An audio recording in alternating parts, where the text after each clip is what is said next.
if you guys put in Bolg into Liam tier because magic bucks him. You can nearly take two Mahud Kings for Bolg strikes. Does that answer your question, huh? Yeah.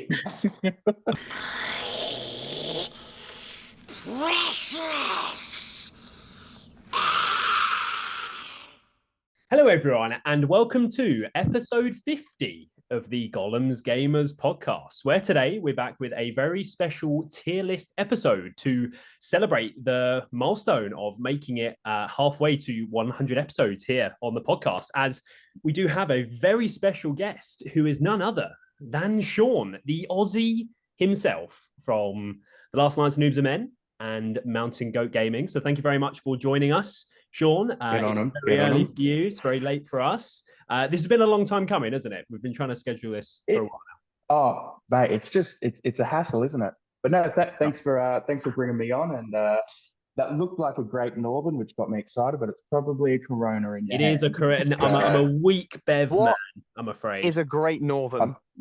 A Great Northern is an Aussie. Well, it's a Queensland beer. So a shout out to my boys up in Queensland. It's better than your average beer. It's not amazing, but it's fine. I'm gonna Google it right now. Yeah. It's got a picture of a swordfish on it. That sounds hard. That sounds. Yeah, it's cheap. That's what we like.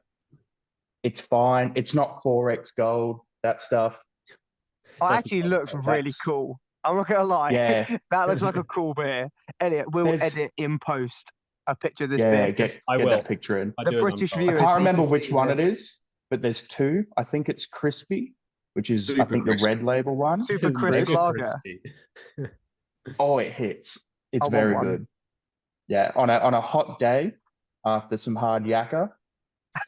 Good. Beach, as you do. We don't have many beaches over here, not like yours. Just pebbles, right? Yeah, the beach I've seen Brighton. here is weak. You've not been to South Sea Common? That is a class beach. That's at least 5 out of 5 stars. That's a shit. Well, anyway, beach talk aside, be sure to check out Sean over on The Last Nights of Noobs and Men if you haven't seen him before, and also Mountain Goat Gaming as well, as you know, with all the content they've been putting out lately. Yeah, they've been really killing it with everything that they've been doing. It's all really, really good stuff. So I will link everything in the description, where you can also find the links to our Spotify and Instagram down there as well. So you're probably wondering what tier list we are actually going to be doing. Well, we are going to be re-ranking the S tier of S tier video that Sean did over on his channel earlier this year. So if I have this right, Sean, you guys tier listed every single faction in the game. You then took every hero of Fortitude, for example, that made it into the S tier for that faction, and you made a tier list on just those S tier heroes of Fortitude, right? Yeah. That is correct. So we did all the warriors, we did all the heroes. Yep. And then we battled all the heroes that were at the same tier out, and then anything that fell into S tier. Yeah, so we did Hero of Valor, Hero of Fortitude, so on and so on. And then we put them all together and went for the S tier of S tier. The S tier of S tier. Yeah. So it was a tiered approach to make it to the final creme de la creme of S tier heroes for Hero of Fortitude. Mate, we're just trying to milk that content, you know, try and get as much as possible in. And goat milk. I gotta tip it, you know, it's respectable, you know. Yeah. Brother, you coming out here going, oh, we did all the casters in one tier list. All right, mate, we're getting 3 videos. We're getting 3 videos out of that. We raw dogged that casters tier list. That was a long one to do. I do recall some grumps from the boys after that 2.5 hour. We don't have capacity. Elliot only has us once a week. We can't do that physically. Yeah, just random a caster. Oh, fuck it out. With 9 members in the team, you know, it's a lot of you know logistical challenges, you know, with the squad. So, but yes, that is what we are going to be ranking, and I'm sure we'll see some differences, you know, between the version of the tier list at the end of Sean's video and the one that we will have at the end of this video. That's the main selling point, isn't it? Comparing our superior knowledge to their knowledge from last time, right? Shout out to Don't you guys play in the GBHL? Oh, superior knowledge? You may have heard of it. It's only the biggest MESBG league in the world, Sean. You may have heard of it. That's right. It doesn't ring a bell. Is that like a hockey league? You wouldn't be allowed on the Facebook page, though, would you? That's not allowed. You're not. That is true. Uh-oh. Yeah. You're not allowed. Yeah. Uh-oh. Hey. If you guys ever see a name pop up called John Smith, that's me. Good boy. I swear I've seen your name recently. brother. I swear I've seen your name on there. I must be imagining. Probably. I still, stir the shit as John Smith. That's to be As John. We rate that. Yeah. We love some shit stirring. Yeah. John Smith from Coventry, actually. Oh. I think that's the only things I put down was John Smith from Coventry likes Coventry FC. Coventry. Sounds like a standard bloke from Coventry. To be fair. What a way to kick things off. So yes, let's have a little look at the tier list. So here we are with the tier list. Now, to start things off for the Spotify listeners, I have to inform them that this week the bottom category is named Liam. I had to do it because Liam could not join us and he just set me up too perfectly. I had to capitalize. So Liam, unfortunately, mate, this week you are the bottom category. You couldn't join us. So next time, though. And for those Spotify listeners, if you've never listened to any of our tier lists before, how our tiers are ranked. So if you are the very best hero in this case, in this episode, you are aiming to be in our lemon category if you are the very best. And then descending down from there, our categories are named silly, nervous, dog. And then this week, Liam. So to kick things off here, we have Elendil, who I think belongs in this list, I would say. Absolutely. I can't remember where Elliot's going to have cut this, but I wanted to pick up Sean on the point that he said he's going to change a lot of his decisions from his previous tier list. Most and likely. that, I don't remember. That is well within the Gollum's Gamer tier list vibe, because we change our mind depending on what the last person said, and also depending on whether or not we want to win an argument against one another.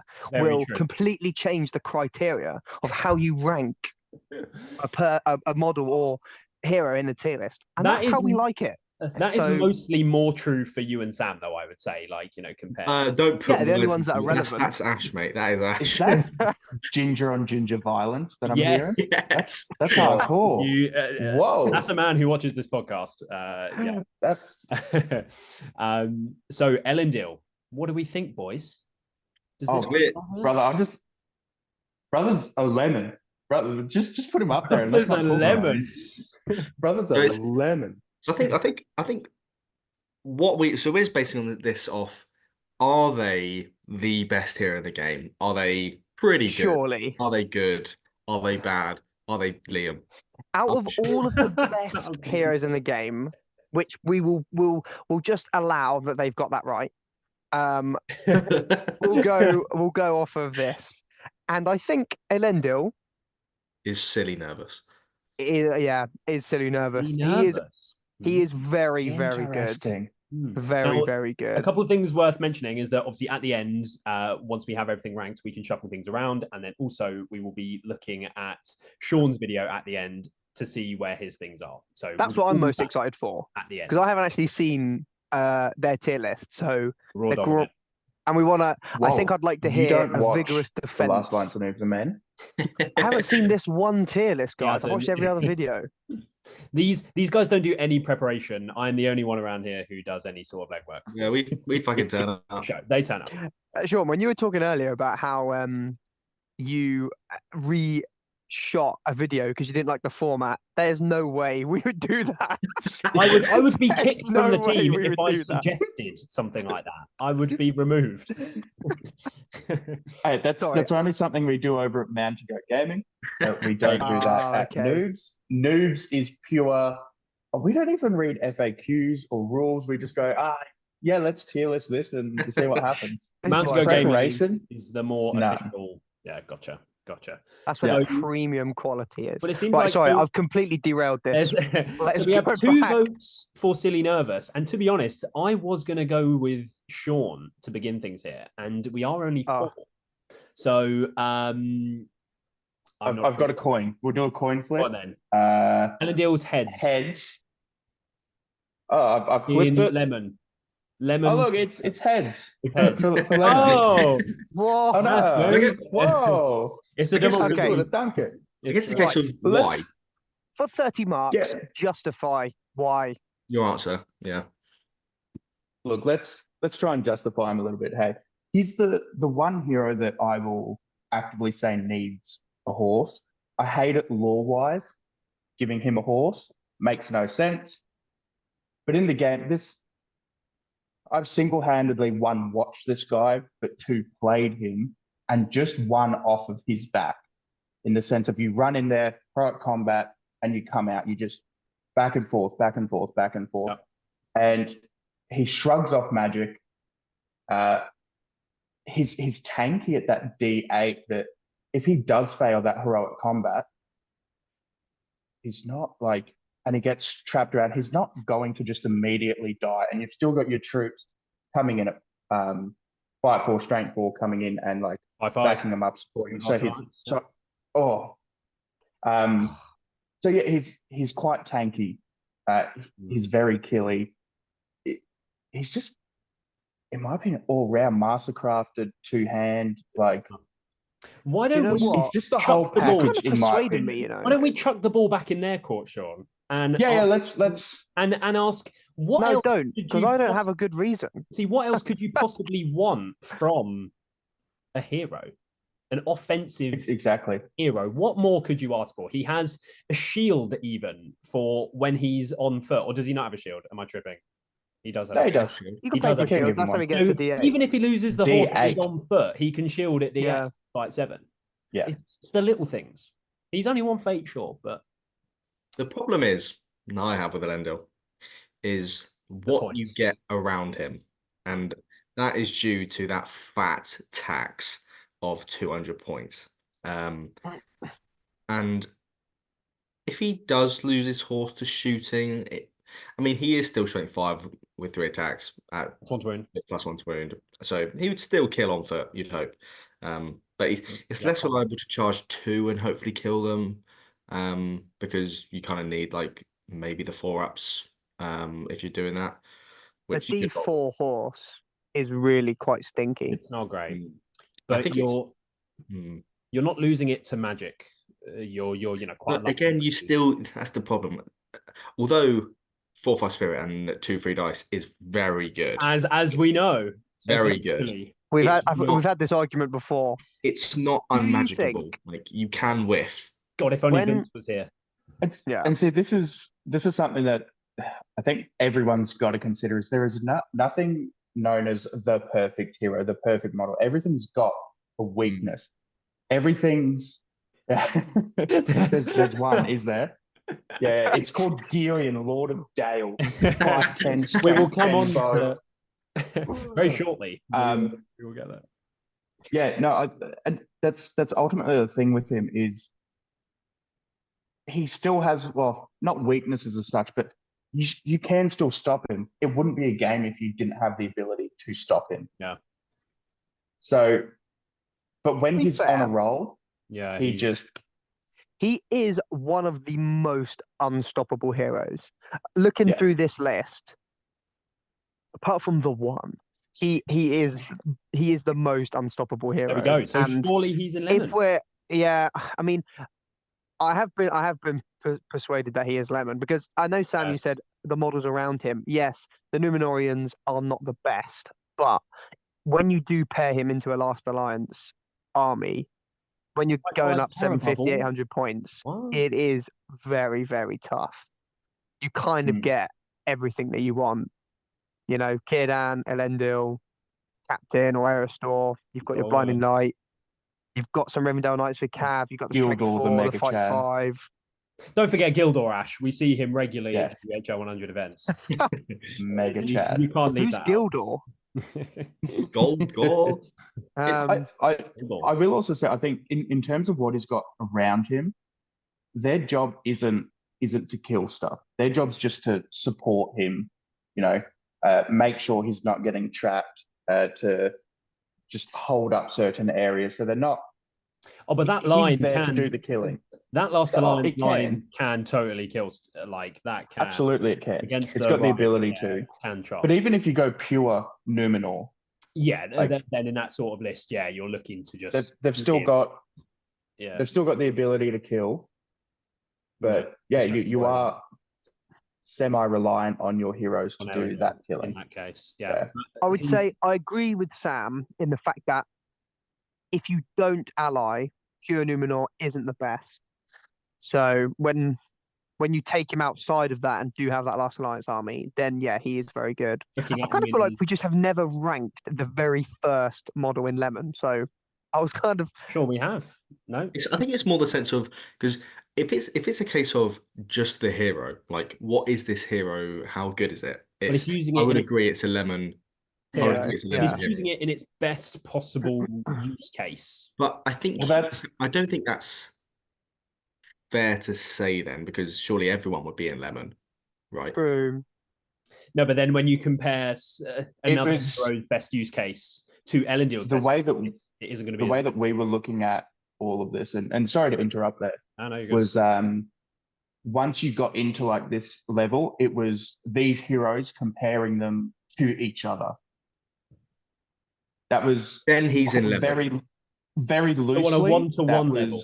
That was very loosely how we got ourselves to that point. Because how we usually do tier lists when we do our previews and things, we say this list being used, in its best case, how do we think it does? So like Elendil, how do we think in his best case? I guess we can take both sort of sides and we're rolling it into one as we usually do here. I think that's fair. Yeah. I'm kind of looking at this. If you're looking at it just hero based on what they can do in their optimal points level, sure, he is Lemon. But then if he's not exactly the most versatile person when it comes to points levels, you can't really run him at anything below 750. And then it's true. That's a drawback. Because it's like, would I rather have Elendil or Isildur and 8 more guys? Yeah, or Isildur and Eristor. I personally would rather have Isildur and 8 more guys. We're very harsh and we don't put lots of stuff in Lemon very rarely. Like it has to be the ultimate. And if maybe we'll get onto the one model that could be Lemon. Yes. They are Lemon across the points levels. Yes. Well, that one model is actually up next because we have Bolg. Whoa, dude. I think I'm happy to leave Elendil in Lemon because he is class. And we'll leave him in Lemon for now. We'll leave him in Lemon. We'll rearrange. How is Bolg here? I'm really Sean, I mean, the floor is yours. Where is Azog? We're gonna hand over. Why is Blog here? What do you speak for the Australian SBG community, please? I don't remember how we got him there. To be honest. I must have been drinking something, or is Bolg seen? Is he a frequent person to be seen at your events? Fucking oath he is. Yeah, I think the way he got here was, we did him in Azog's Hunters and Azog in Azog's Legion. Mm-hmm. Right. And so he's clearly S tier in Azog's Hunters. You're taking him every time. And then I think that's how he got his way into Ashton this. Goes, what? I think that's how. Symbol or not. Yeah. The only person I've seen take Blog is shout out to Ollie Martin. No, you got to give. Is it Richard from Into the West? He came second at an event with him at Nova, and that wasn't too okay.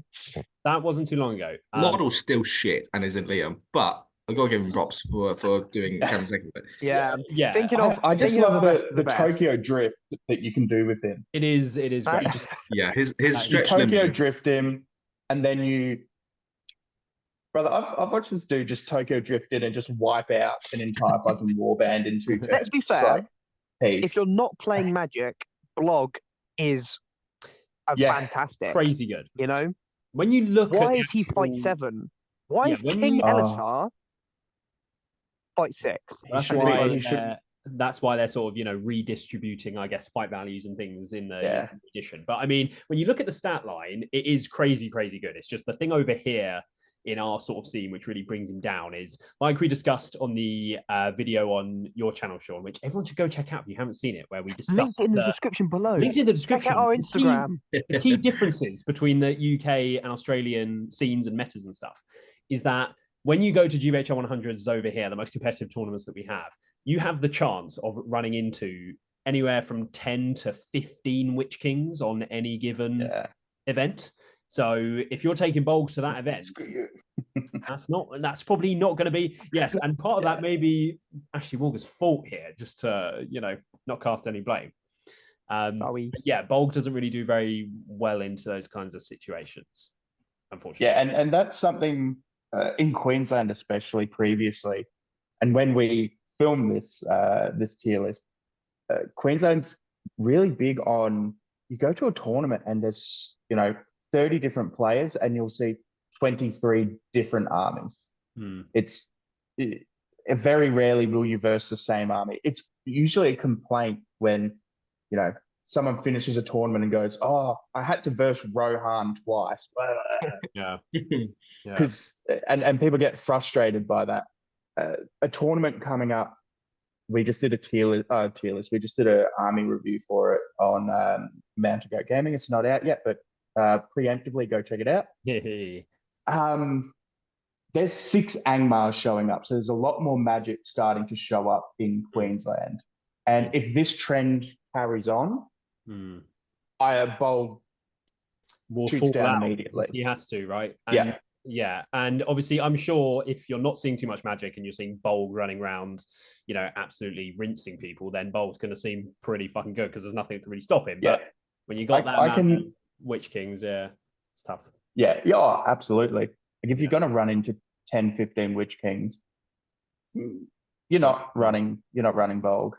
But if there's maybe 3 casting lists at a tournament on average, you'll take those. You start going, I can do that. Yeah. Building upon the new edition hype, just so we can get some of the thoughts from yourself, Sean. Do you think that Magic will be changed in some way? And do you think that this new intelligence stat is to do with this? Because Magic just ruins a character like Bolg, and maybe having a slightly better way to deal with it would push him right up into the higher tiers. So there's a few thoughts I have on it. For example, Transfix, piss that shit off. I'm sick of Transfix. Everyone's sick of fucking Transfix. It is the best spell ever. It's phenomenal. A 3 up with a reroll. Sure. Give Transfix to the Ring Wraiths. Give Transfix to Saruman and Gandalf the White. Maybe the Mouth of Sauron. Keep it fairly limited. For good measure. The other one, Compel. Make the current rule for Compel the channeled Compel. And the non-channeled Compel, just make that you move them half their move. Cool, awesome. I'm happy with that. I would like to see a bit of a change because I want the game to kind of go back to that Hero Hammer-esque thing that we had many, many moons ago, where the Lord of the Rings story is based around the heroes of the story. So I'd like to see that, and Magic just depletes that immediately. Yeah. I don't run big heroes in my army. I'm very reliant on my troops to win me games. So I'm running lots of mediocre heroes. And so if my heroes are getting transfixed, I don't give it. Cool, congratulations, you're using will on my heroes. I've got my troops to go and do stuff. So I would like to see a change to Magic. I still want it to be part of the game, but it's just so prevalent that I'm just it needs to be toned down, to be fair. Agreed. Yeah. Well, so on that note then, Liam, where are you putting Bolg? Kiss. Yeah, he's in Liam. He's in Liam. How the mighty have fallen. 175 point tax into Liam tier. Your Warg's gone, and then he never gets his 10 kills ever. I'm not sure Bolg has ever reached 10 kills at a GBHL. I have seen, really 2 shout-outs in one video. Ollie played me when I had Hobbits, and Oh, fucking hell. Yeah, no shit, Alright. Sherlock. Bolg reached that tally quicker than you can say Hobbit. I've seen Bolg hit that 10 kills consistently in 3 turns. Like it happens way too often. That's when you're Tokyo drifting, right? Yeah. Yeah, You're Tokyo charging 4 models drifting, at a time. Yeah. Easy money. your heroic combat, you just see you later, son. Yeah. See, I personally wouldn't put him in Liam tier, but I understand coming from your perspective where there's 10, 15 Witch Kings showing up every tournament that he would be in Liam. So I'm happy with that. I'm happy. We could revisit your side of the world. Yeah, I just like having him in there to set the stage between the Lemon and Liam tiers. Yeah, it's good. Elendil and Granted, in Bolg. the heroes that I can see, I don't think he's the worst. Well, the Spotify listeners cannot hear them, so we will see them. Oops. Me when I hear the photos. We will move on. It's the fact he went. We will move on to Rumil from Lothlorien. What a lemon hero we have here. What an S tier pick from yourselves. Brother's a Chad. Rumil. He is really good. Leave this for you. Go on, Ash. He's not. He's quite cheap for how good he is as well. I'm going to place him safely in the top of Silly Nervous and see if you guys want to push him further. But I think further. I think Silly Nervous is a very. He's sitting there comfortably. Yeah, it's quite mid pack Silly Nervous. Sam, what do you think? I don't hate that shout, if I'm honest with you. He's very good. The Swift Parry rule is one of the best. It's fantastic, isn't it? Yeah. On a fight 6, heroic defensing. He just falls into defense 7. Yeah, he just falls into if you're taking Lothlorien pure, you're gonna take him. Like that's just how it is. But then if you're allying, yeah. No, if you're allying, you're not taking him. Yeah. But this is a debate that has been running around the Australian community for a while, and it's forever changing. Mm-hmm. If you can only take 2 of the 3 brothers, who do you take? There's just 2 brothers. Personally, I'm taking Rumil just every day of the week. He's just auto pick number 1, and then I think I choose Orphan. Orphan is the only correct next answer, personally. I think you're right. I just think Strike is quite. I would take Haldir just because you take 3 more troops and you get Strike. And I thought they were the same points. No, so because he's Hero Valor. He's Hero Valor, you can take 3 more. Depending on what points value, yes, Sam, you're right. The 3 extra troops is actually that does make a difference. One of the most useful points. But if you're taking if you're just looking at the profiles, in what they output. No. Sean said you're taking. Yeah. If you can only take 2 of the 3 brothers. Yeah. It's See, the way I run Lothlorien, and it's boring as shit, and I don't recommend doing it, is 800 points, 27 Court Guard, 10 Galadriel Warriors with Bow, Galadriel, Orphan, and Rumil. Brother, the list is so boring to play, but it slaps so hard. Like that sounds like I know list. that I lost 2 games at this particular tournament just because I got bored of my army. That I started not caring what was happening. That's a dead army.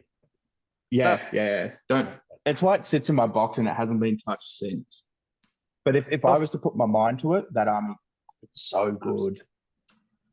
Well, Rumil is just that good. So I mean, it seems like we're pretty happy on sort of mid-pack Silly Nervous-ish. I think so. Yeah. Absolutely. Okay. We will keep things moving on to a decent hero. Just no need to discuss here, really, is there? The bitch king of Angmar. Yeah. So, this remember, so I'm not sure if I'm allowed to swear on this channel, but I'm going to. You crack on, mate. This guy's a fucking knobhead, Witch King. Six. If you're talking about the one, he is unquestionably the best hero in the game. The top of lemon, no ifs, no ands, no buts. He is fantastic at every points level. He's customizable so that he can do literally everything. He is one of the best casters in the game and also very, very, very good in combat. Yes, yeah. What else can be said, really? Hero of Legend, yeah, Harbinger. He's so cheap when you want him to be. I think that's the thing. It's his versatility. You can play him at any points level, no matter what. He does both casting and combat good. He gives 18 troops, very good. Has synergizes with Harbinger, very good. And that's why I was thinking him next to Elendil just really irks me. He can take a Felvy as well, proper lemon. I agree that he is lemon tier. And I do remember that we put Elendil above the Witch King. What? And so we stated Elendil as the best. The creme de la creme. That is yeah. Oh shit. No.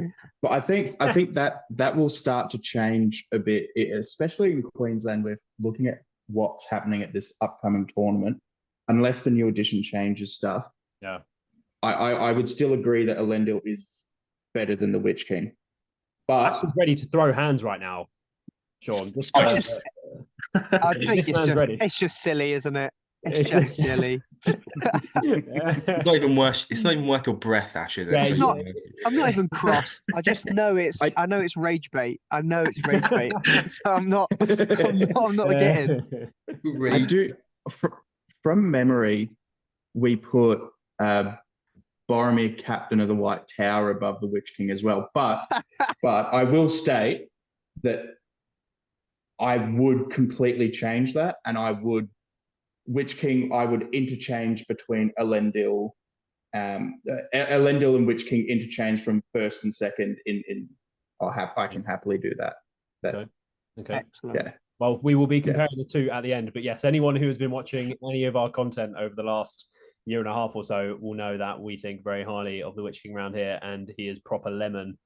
So that is just while we're on it. If any of the viewers would like to comment who they think the best hero in the game is, they don't have to be just from this tier list, but if anybody can write a good justification for why the Witch King isn't the best hero in the game and someone else is, we'll read out on the channel next on episode 51 of the pod. And tell me why it's Girion. In a 1v1, Elendil would actually beat the Witch King, so he's clearly better than me. Yeah. Exactly. Yeah. Right. Well, Witch King is top of lemon. Okay, we will leave it there, and we will move on to the King's Champion, a Khazad-dûm hero. Go on, Sam. See it. Spit bars. Where's Harry King? I like this guy. I like this guy a lot. This guy is mega Chad. I do like this guy as well. God, I don't know where to put him though. It's where does he rank in this list? That's the question. He's undeniably proper good, but and you've said yourself, Sam. I mean, the Heralds. I was just trying to think of what they were called then. Kind of let him down a little bit in a lot of competitive scenarios. Like his strengths are obviously fight 6, 3 attacks, strength 5, piercing strike up to strength 6. The 2 might is a little bit of a bummer. You do get 2 banners, which is very nice, and those banners have 2 points of fate, which is very nice. Or fight 4 line. Nice. Yeah, and then you can go up to D9 if you really want. Having one behind it for D8 is nice. It's the 2 heralds counting as heroes really does make it a little bit of an issue. Like sometimes you're just better off taking a Dwarf King and a banner and save 40 points than take a herald. You have to factor it in. And it's a tricky one because the profile is really good. And sometimes I've definitely had cases where you have a King's Champion, you want your banners somewhere else, and he goes in, he's against a guy and his friend and a spear, and he loses the fight, and then they roll 2 6s, and because he's only D7, when you don't have the heralds there, it's just 2 wounds, and he's only 2 wounds, 1 fate, and it's like, oh, right, I'm really relying on this fate point to fucking save me here. Otherwise, my near enough 100-point model is down the bin, and it can. The difference of D8 for your dwarf heroes compared to D7 is really big, and you don't need to have a herald behind him, but it's nearly enough a necessity because of it. It's recommended. Yeah. When you buy the King's Champion, the box says always base-to-base contact with at least one herald. It's highly recommended. He's good against very weird scenarios, like niche scenarios, like a Mummock, placing a D9 herald with 5 fate in front of a Mummock's fun. I've done that before. But roadblock. Yeah. It didn't work though, did it? Fuck no, it didn't. I didn't want to roll off. Well, great argument. Just use this really clever tactic that I did. The herald actually lived. I had Gildor Inglorian hold up a Mummock for 3 turns. Well, did he run around? It's the only model left in my army that I was like, this is the guy that's going to hold up the Mummock. And I was like, he'll die in a turn. Just give me 1 turn. Dude gave me 3 turns. Gildor for Lemon? Perhaps. He's Gildor for what's above Lemon? Peach tier? Or S. Prime Minister. Lemon Plus. Yeah, Peach. Lemon Plus. Yeah. Queen and Country. Yeah. I think this guy, I'd put him in nervous. Personally. Yeah, rankings, what we thinking? Yeah. Nervous to I think 100% nervous. He seems pretty nervous. What gets him into this tier list, apart from the fact that he is very good in Khazad-dûm, the 2 might is shitty, but is so efficient for his points values. As in, like, the 3 of them together was 140 points, 2 banners, and potential D9. It's phenomenal. Yeah, very, very good. Nice. You can see why he was in the Lemon tier for previous episodes because he is great. But the best of the best, probably not. No, not quite that. Okay, on that note, however, we will move on. Moving on to a Barrow-wight. Yes, this is one of the best of the best, I think. Absolutely up there. Barry and Betty White. Sam, is the very keen Angmar player that you are.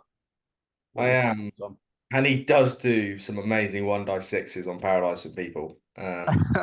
Little Pigma, shout out. Yeah, God, this is a tricky one.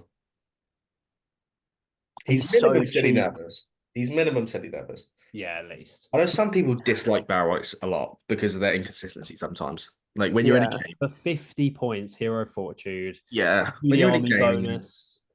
The thing is, against some lists, he does nothing. 6 or 7, very good. Yeah, nice. Keeps your army around. Yeah.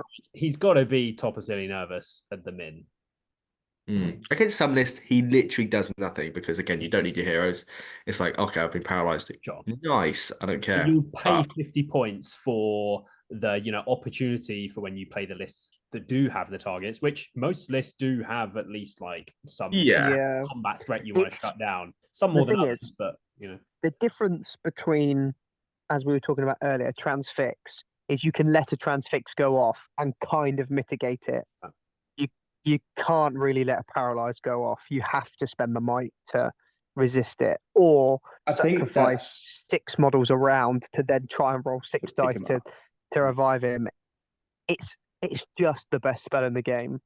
That's where his power and why I would put him in straight up into Lemon. Yeah, is the paralyze is amazing. Best, most powerful spell in the game, hands down. But just the ability to drain your opponent's might, even if the paralyze doesn't go off, suddenly that hero is down 1 or 2 will and down 2 might. Sick. That hero is probably he's done his job. Twice as expensive as the Barrow-wight. So and that list probably needs that hero to do some work.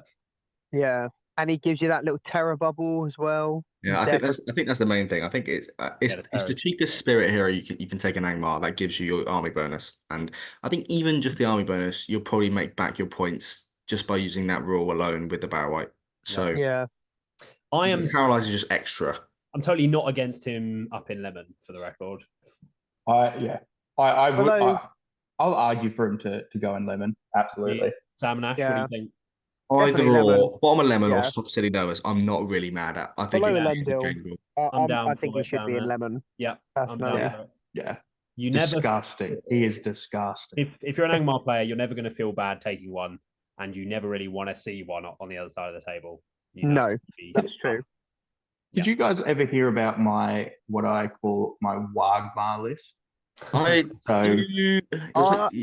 rings a bell. Did you do about? I ran it a number of years ago. Yeah. So Witch King on horse with whatever else, 2 Warg chieftains, 40 Wargs, and 4 Barrow-wights. I think that was 800 points. My God, was it disgusting. Barrow-wights and Warg chieftains, best combination going around. I love them. But again, it was that ability to go, right, I'm going to throw a paralyze, 1 dice paralyze. It goes off, cool. My opponent then has to spend will and potentially might to resist it. And then you go, cool, here's the second Barrow-wight. Bang, same thing. Now you've got nothing. The third Barrow-wight comes in. Oh, they failed. Whatever. 4th Barrow-wight. Bang, paralyzed. Yeah. Are you taking this over the new Wolf Legendary Legion? You say you got wolf pack shit now. Yeah. Did you have some Mate, give me those werewolves on the the wolf pack of Angmar? Some yeah. Yeah. What was the inspiration for Jay? Yeah. mate. So when I first started playing Wildfire, I received because my mate painted them for me.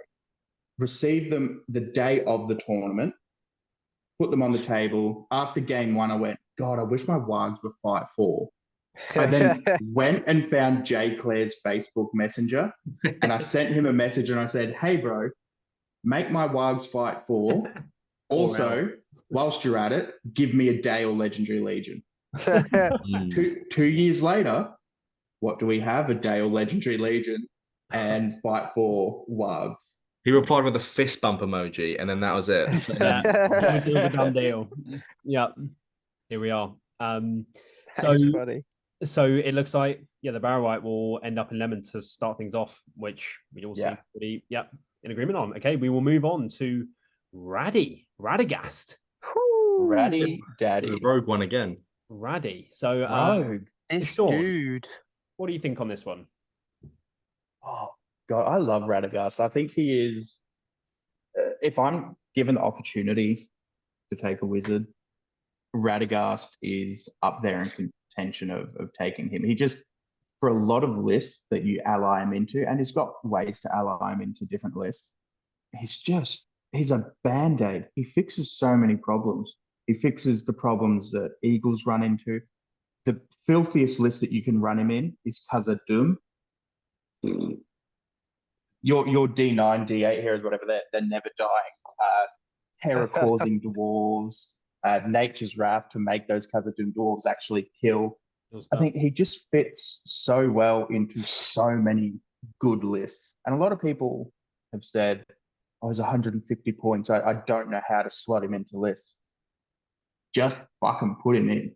You put him in and you go, cool. Let's say it's a 750 point army. You go, cool. Here's Radagast. Now you build a 600 point list. Easy. Done.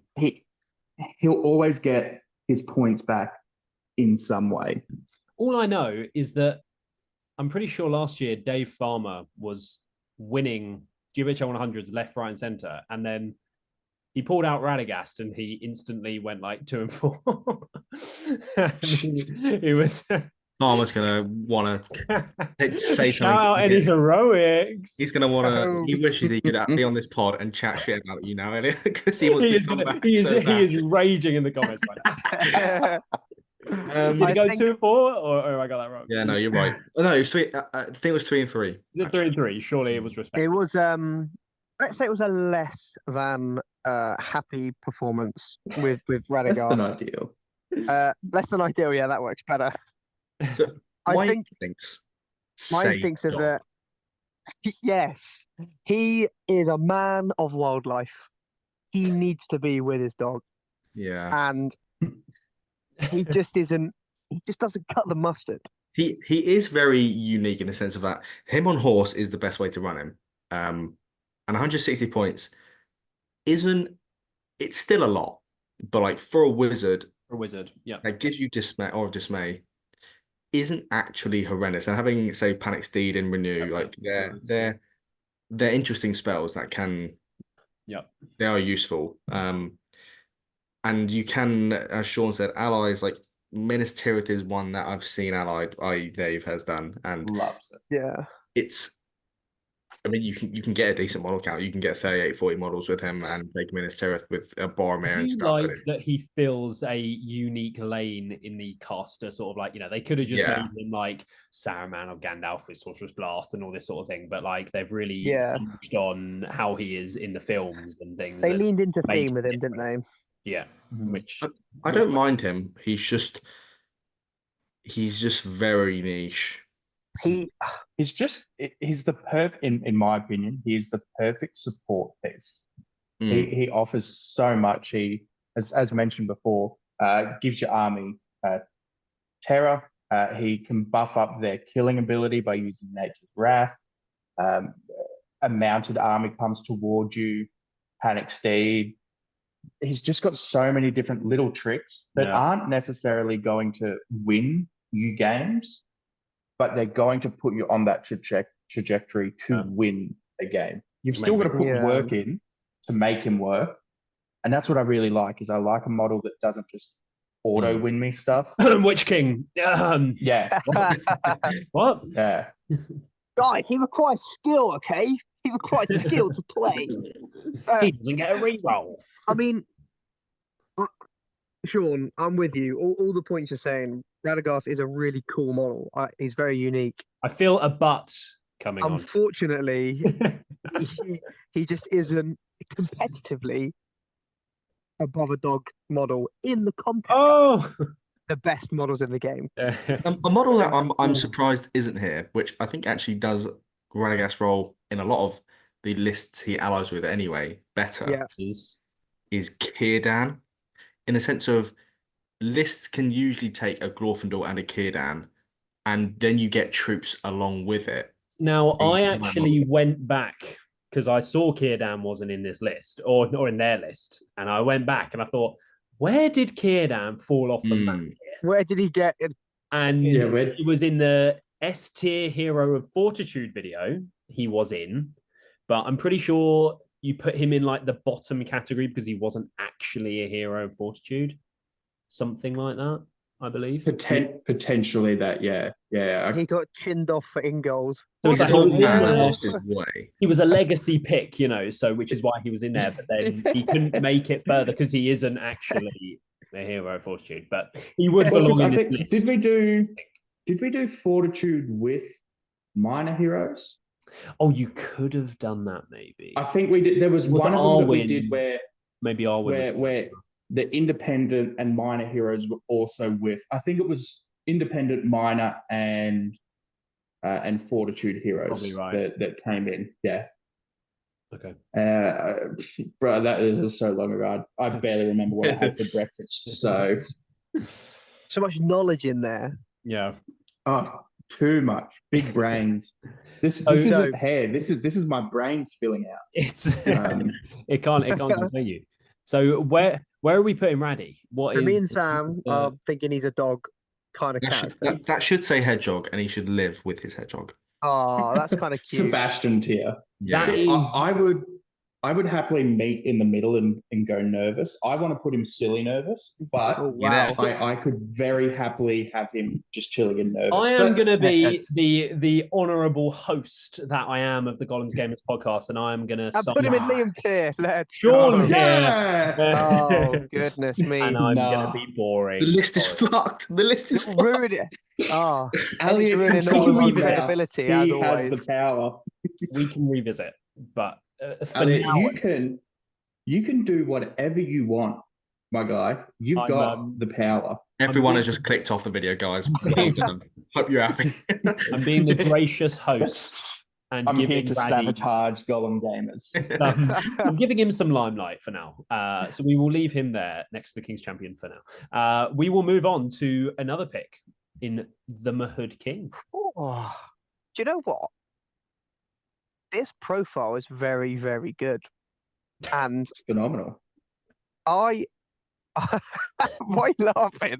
This guy's speaking. This profile is very good. Some might say silly nervous.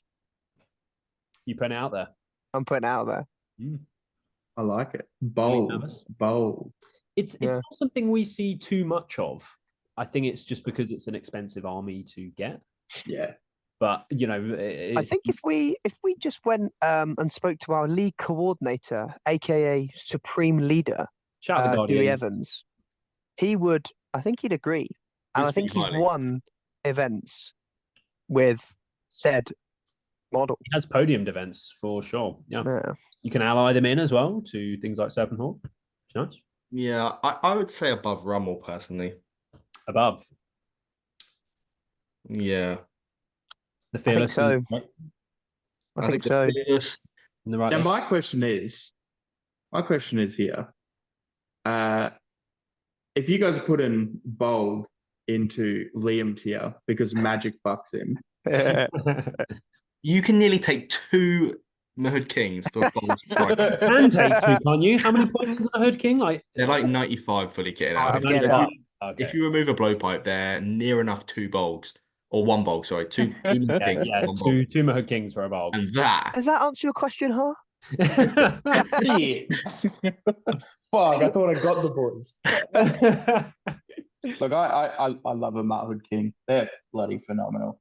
As you can see, you can take Bolg's arms are full of the eggs, and the Mahud King's arms don't have any. Like they've got a few eggs, but not all the eggs. This guy needs. They split the eggs into different baskets. Yeah. I like it. Yeah. And I like that from the Mahud Kings. All you have to give him is a camel and a war spear. You don't even need to give him a shield. That's just for extra fun. No. Fine. Yeah, if he's your leader, but surely you're allying him with Dunedain. Why isn't Dunedain on this S tier list, by the way? I was going to get to that later on, Ashley. Don't you worry. Okay. I had noted that down. The list is fucked. This is cooked. Right. Dunedain's shit. Which king is Dunedain? It's shit. For 85 right. Break points, it up, boys. Break it up. For 85 points, this Mahud King is just fantastic. He's good. He really is. Good boy. Impaler is 2 will. Yeah, it's 2 will. Impaler's so he's got 2 will. Also, really goes unnoticed. FAQ making anything with King in it, a Hero of Valor or whatever. Yep. Phenomenal. 15 troops. How's to ally him left, right, and centre? Yeah. Nice. Yep. He's a pretty damn good profile for the points that you pay. So it's gonna sit him up in the top silly nervous as we approach the halfway point in the tier list. We are going to move on to Gil-galad. Hedgehog this guy is pretty dog. I'm not going to lie. Gil-galad is not great. Let's be real. If you don't play Magic, he's better than Bolg because marginally. But not by much. Sean is trying to compose himself right now. To be fair, you're fight 9. You have +1 to wound, so Bolg's burly, right? I'm not bugging out. He's strength 5 burly. Yeah, so he's basically strength 6 compared to strength 7 for Bolg. Because he can pierce as well, Bolg. Where strength fucking more than that then strength 8. But he's just, getting access to fight 6, although they're pretty expensive fight 6 models. Pretty cool. It's a nice little add-on. Yeah, and him with Galadriel is a little bit of a combo. You can see that. But yeah, Magic's real bad. 190 point. Is he 200 actually? Or he's 170. Give him a horse, give him a shield. 185. Yeah, 185. Later one's 190. His arms full of eggs. Loads of eggs in there. Don't like that. He's just squeezing. The reason he got into S tier, and he really shouldn't have, is because I was. It's my fault that we put him in the S tier. because there was this debate between Dane Ironfoot and Gil-galad. Oh yeah, I saw that. And, yeah. And I was just like, oh, I'm gonna shout him out. I'll be the devil's advocate. I'll talk about Gil-galad. And I remember in the video, I was just sitting there going, how the fuck do I can't argue for this dude, but I'm going to try. And it's just the worst. It's just atrocious.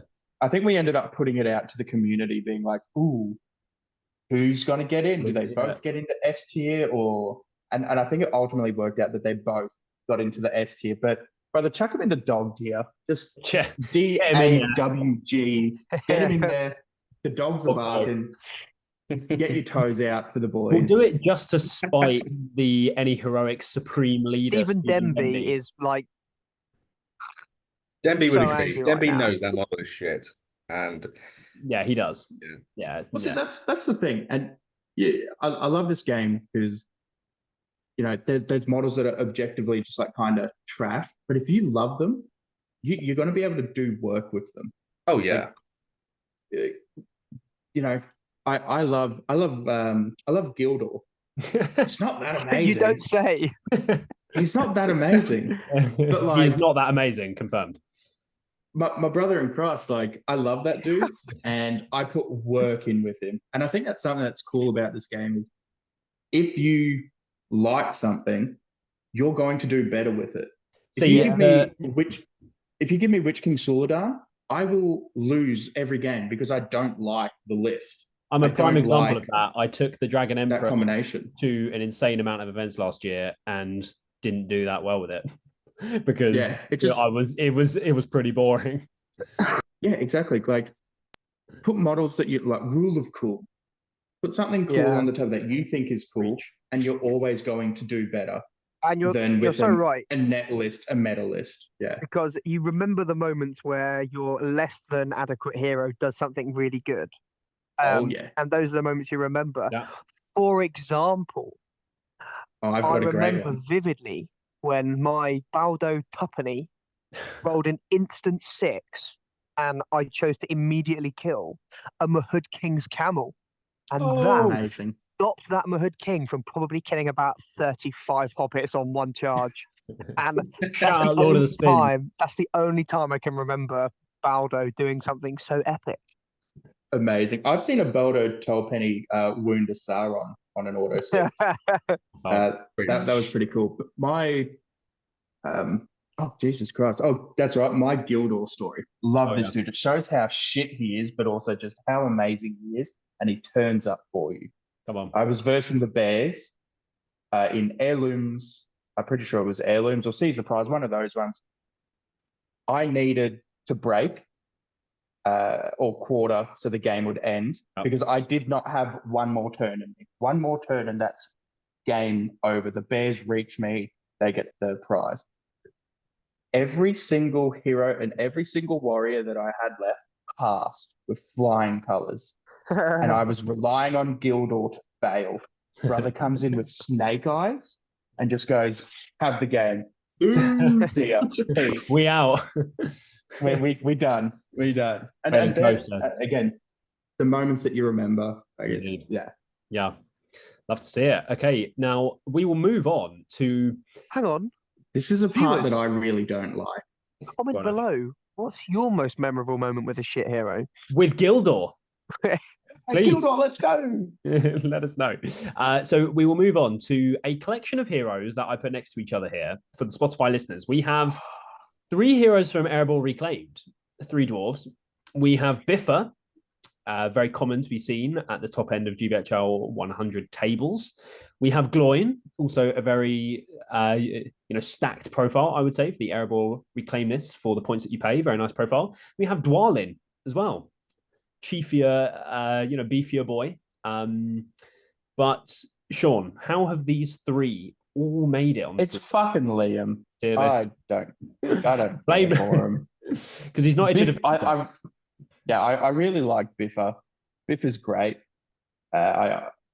Anytime you can get a free heroic of any form is phenomenal, and more often than not, Biff is going to achieve that.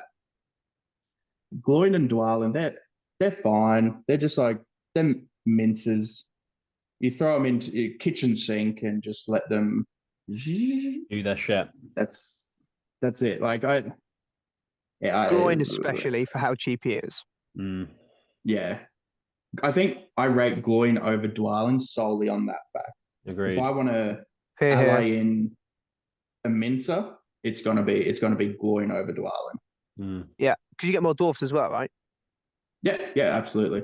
Yep. And then maybe 65 the argument points? could be you can give Dwalin a goat, but then you have to be rich and convert him. The only time I think I'm ever bringing Dwalin is when I eventually run my all-mounted goat list. Sean, would you ever run a fully mounted Thorin's company list on Pony? Personally, no. But Riley Allen, shout out to Bossman, he's done it and was relatively successful. I think he went like 4-1. We need to put Riley in touch with Vince Wong immediately. Riley loves that shit. Please do reach out. We will put you in touch with Vince right away. So where are we going to rank these boys? Sam, you've been quiet on this. You have used these, a fair amount, I would say. I've not actually used Biffa because I ran this with my survivors thing. Use Gloin though, not Dwalin either. But so I'm talking shit. I would say Biffa is in line, probably above the Mahud King. Cool, that's some value up there. Gloin is above the. Oh, I don't know. Yeah, I'm putting Gloin in silly nervous. Gloin in silly nervous. I'm putting Gloin in bottom. He makes it in silly nervous. What for a D8? I was going to say model with 3 might. That's fantastic. It is very good. I was going to say Biffa in silly nervous somewhere, Gloin in nervous at the very top, and Dwalin at the bottom of nervous. See, that was more my thing. Maybe even dog. I agree with Dwalin for sure. Like, he could be in dog for what you pay. Yeah. Like, you can get that value out of cheaper heroes, or like a similar sort of, performance from cheaper heroes. I agree. Yeah. So it seems like Dwalin's going in dog. Well, that's easy. Yep. Lovely. Is he better or worse than Gil-galad? I think you've chosen it correctly, and he's better. See, to me, like, fucking Raddy fucks this, because Raddy's Raddy's so bad. However, we'll let it stand. Yeah, let it be. A good question I'd like to ask is, do you guys value like combat prowess over most other things? Like, is that when you look at a hero, you go, their ability to kill stuff, is that something you prefer? Or because I like models that get me to achieve the objectives over just flat out killing stuff. Depends what you need in the list, I guess. Like if you're looking for something to fill a role, like Shagrat, for example, coming up, like in Ash's Witch King Suladan lists, if he needs a combat hero to go in and kill dwarves, for example, like if he's doing the job. Yeah, like he can fill that role. So yeah, I think I'm indifferent. I like whatever I need, I'll find and I'll like it. And then if you need a support, you're taking support. If you need a might caddy, you're taking a might caddy. I do enjoy my big hitters. I think you've got to have killing power, but also staying power. That doesn't really kind of get what I'm trying to say. You've got to have killing power. It's got to be at a good points level. Yeah. And they've got to have kind of some ability to deal with getting shut down by magic, I think. So, for example, I know we're moving on a little bit, but Shagrat with the 3-wheel kind of does that for a good points level, if that makes sense. Yeah. That's fair. So, circling back to, say, Gloin to start with, Where are we putting Gloin? I think he's up in silly nervous, you know. Yeah. He'd either be bottom of silly nervous or top of nervous. I'm not saying like top, but I think for what you get for the points, I think he's in that sort of, category of heroes. So underneath Rumil? I'm struggling. I'm really struggling between the two of them. I don't know. They could be interchangeable, really. Yeah, I'm not sure. Gloin's also fight 6. I think I prefer better. Yeah, like he feels better because you see him in more lists and you get the free heroic, but like what else are you getting off that? Obviously, that is. Sorry, Elliot. I think we're slightly confused. We're still talking about Gloin going above Rumil, not Oh, quite. sorry, about Rumil. Sorry, I thought you were talking about two being. Sorry. Biffa should be above Mahud King, I think. I'll put Biffa. Yeah, Biffa's. Rumil. Biffa's the best in Silly Nervous. Let's stay on that. I would swap these two. I would put Gloin in between Rumil and Mahud King personally, and then I put Biffa above the Mahud King. Yeah, I don't hate that at all. Other people sign off on that. Okay. So we have Biffa at the top of Silly Nervous for the Spotify listeners, and Gloin sandwiched in between the Mahud King and Rumil.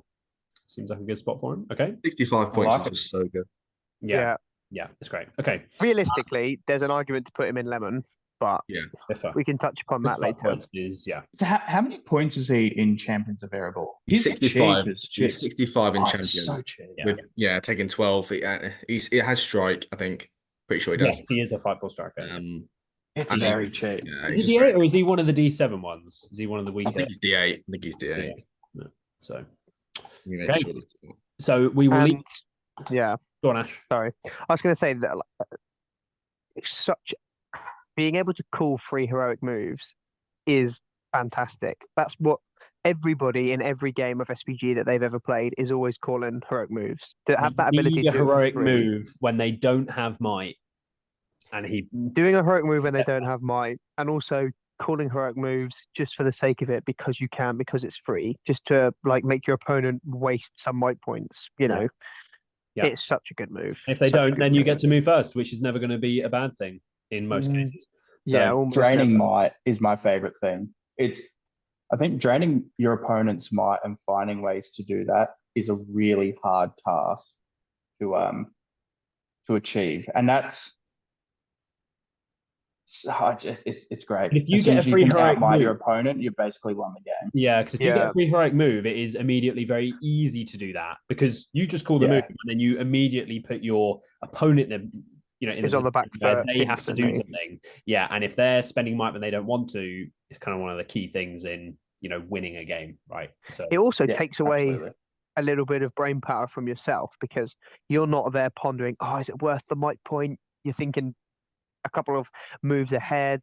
Does this might point justify calling a move? You've got Biffa, you've killed a guy. You're like, I'll call a move. And the Witch King player that Ashley is, he needs to remove all brain power capacity from his list. Didn't you just say you played Dragon Emperor earlier? Come on, that's even worse. I'm not multiple times. And multiple times, mate. Yeah. I will not be nibbling on that one. We will move on from the. That might have been a flawless victory for me there, I think. From the Dwarvy boys to another dwarf in Dane Ironfoot.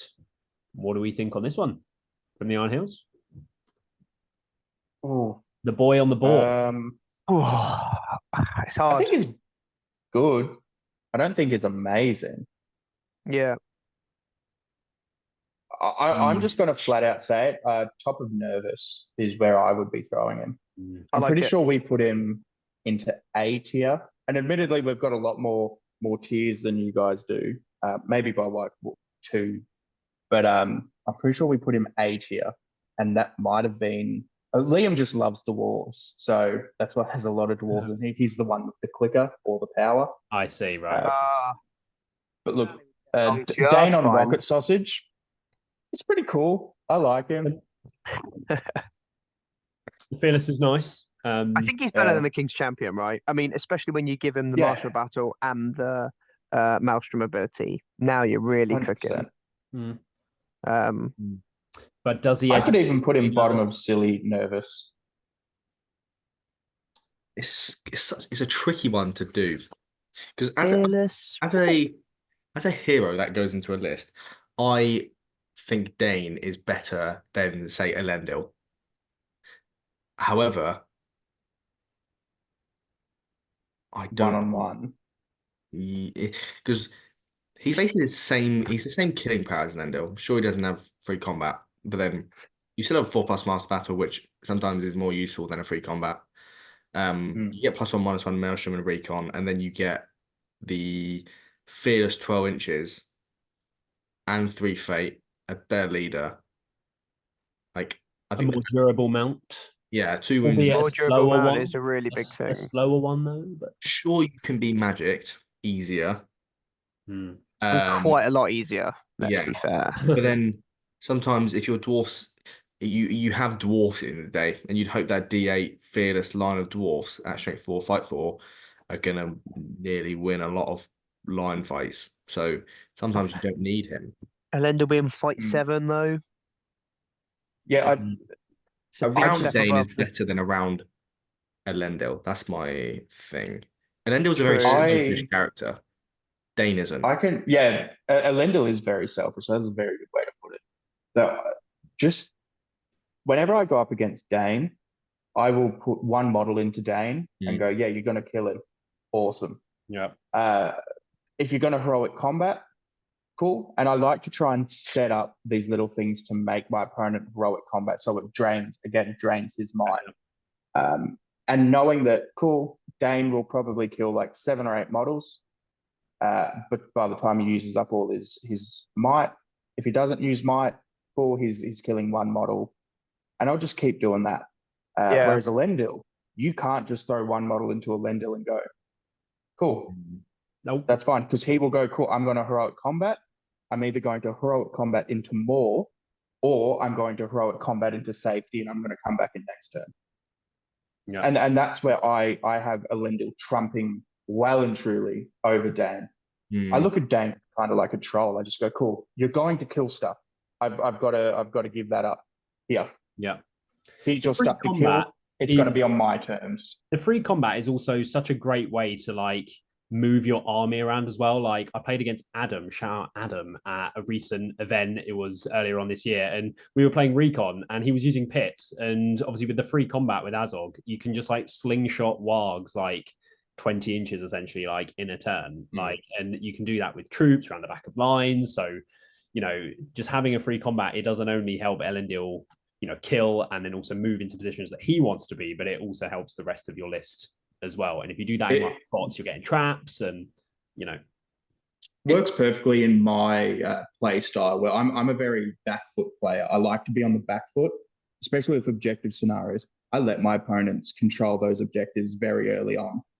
And then that's where these free heroic combats from Elendil, and it's why I love Dunedain and why I've been so successful with Dunedain. Because then that late game, I know how to slingshot myself to those objectives. I'm thinking 2 or 3 turns in advance. I know what objectives I'm not going to go for, and I'm only going to go from if I really have the opportunity. But I go, cool, this is where I want to be at this point in the game. And Elendil just gives you those free heroic combats to go, cool, here's your slingshot. Off you go. Go do your thing late game. Sean, I really like your point about being active as opposed to passive. Dane's Master of Battle is a passive kind of, I'm going to do something if my opponent does this. Doesn't really give you much initiative in the game. But as you said, Elendil's heroic combats give you pushing the envelope. You're making the moves. You're doing the plays. So I think that's a good point to put him.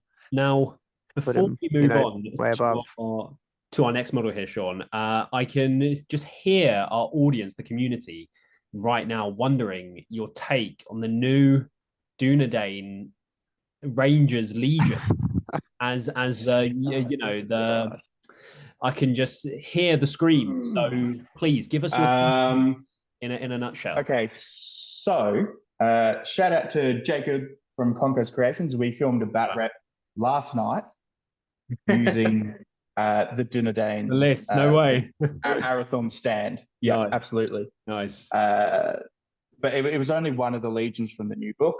Yeah. It's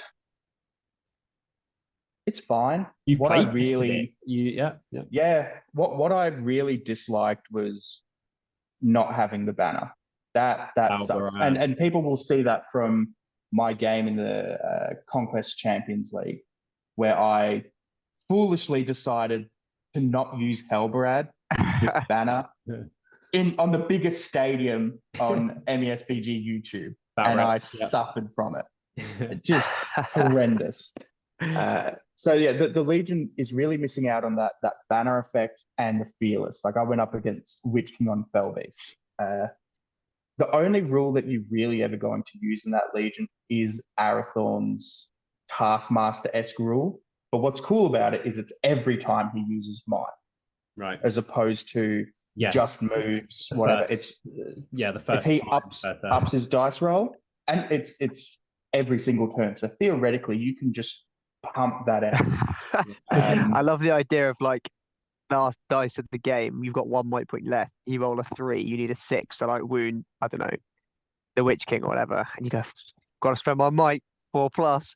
Yep. Got to spend my might 4+. You know, you could just. The possibilities are endless, right? Yeah.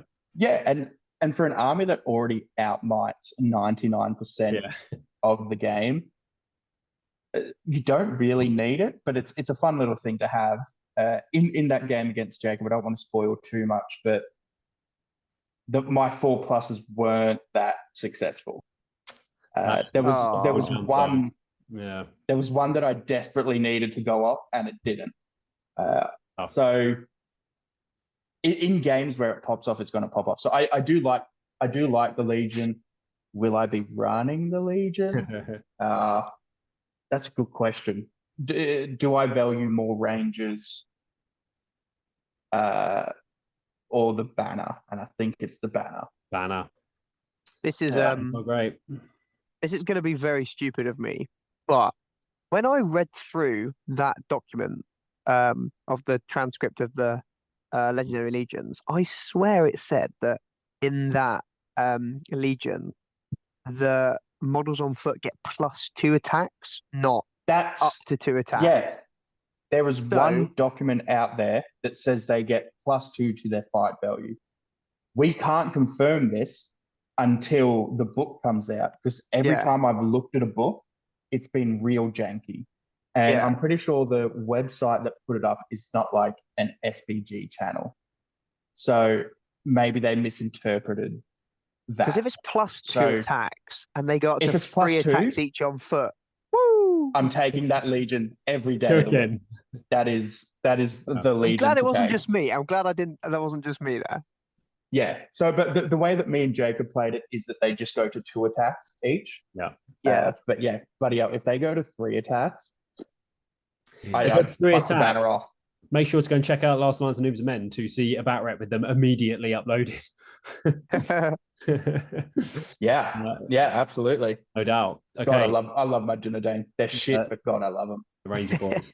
We will move on to someone who Ashley is dearly in love with as well, which is Mr. Shagrat, Shag who alluded to earlier, the Shag Boy. This is a fantastic hero. He is class. I actually think for lots of points levels, he is slightly too expensive, and you would pick the Gorbinator over him most of the time. You boy. However, when you start getting into the 750, 800, and then beyond, and you see a lot of dwarfs, the Gorbs ain't gonna cut it. You need this. This boy is purpose built to eat dwarfs, and that's really fun. A dead dwarf is a good dwarf. He's silly nervous for sure. There's no way he's lower than silly nervous. I don't know where he fits within the rankings. I'd like to hear the committee first, and then I'll come back to it. In the noobs video, we put in B tier. The way that I'm looking at silly nervous is that mix between A and B. So absolutely, I think he goes into B tier. Into silly nervous tier. Sorry, silly nervous. Yeah, I'm just not sure where to put him. It's hard. I think I would want to put him at the bottom of silly nervous right now. That's kind of where Rumil is. Yeah, I think I just rate Rumil over Shagrat. I think Shagrat is very, very well pointed. Like, he's kind of how many points he should be. What is he? 115 points. 115 points. Knockdown. Get it out. He's got threes in all the right places. A 3 might, D7, 3 attacks, phase. D7, strength 5, the knockdown, blood and glory. He's got lots of rules. But if you can compare him, he's more expensive than every hero in Silly Nervous. I am taking a Shagrat. substantial amount. I'm taking Shagrat over Rumil. Oh, interesting. I know. Yeah. The worst thing about Shagrat, I think, is quite easily his courage. Like in Terror, you're not having a very good time. And here's the thing: if you see Shagrat, you just go, "Oh, 2+ drain courage." You're probably not going to resist it because you've only got 3 will. Now you're courage 3. If you've got Harbinger, now you're courage 2. It's kind of yeah. Just I'm taking him. Like, Rumil has a role in Loth that he fills very well, and it's quite a unique one as well, like with the reroll. But just the output you can get from Shagrat is crazy. And when you pair him with a Witch King, there aren't many evil models that have the his combo of being transfixed or being compelled, and then Shagrat running in and just jumping on you, pumping you. Yeah, and he's killing troops. Like, he can. It's why he's called the Shag Lord. It's why he's the Shag Man. Like, I'm taking him over Rumil. Go on, Sam. I agree with you there. I'd put him in between Gloin and Rumil. Perfect. Like, Gloin, for the value, I think just edges it because he's a lot cheaper. He's still 3 attacks on foot, fight 6. Yeah, but like, and the fight 6 is huge for Gloin, I think. But the 3's across the board. I think that's where Rumil trumped him for me, was just how cheap he is compared to Shagrat. But I can't complain. Interchangeable, really. Yeah. As the man with the power, I'm going to put him between the 2. So, this one's going to be a lot of fucking contention. God, the trouble is, I love Sean Bean.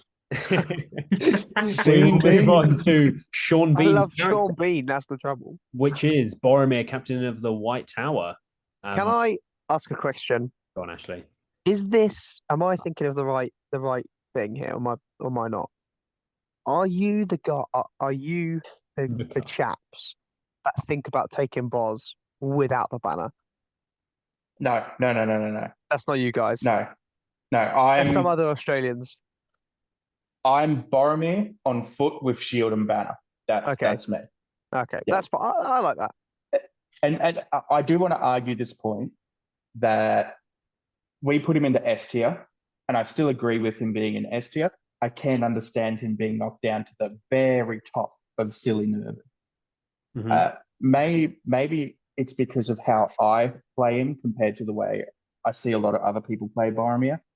Boromir is a support piece in Gondor. If you're running pure Gondor here as a support piece, he sits at the back. And I mentioned this before, I'm very reliant on my troops to do a lot of my work. So Boromir immediately buffs them up. Gondor is a very defensive army. Sit in one spot and then shoot out.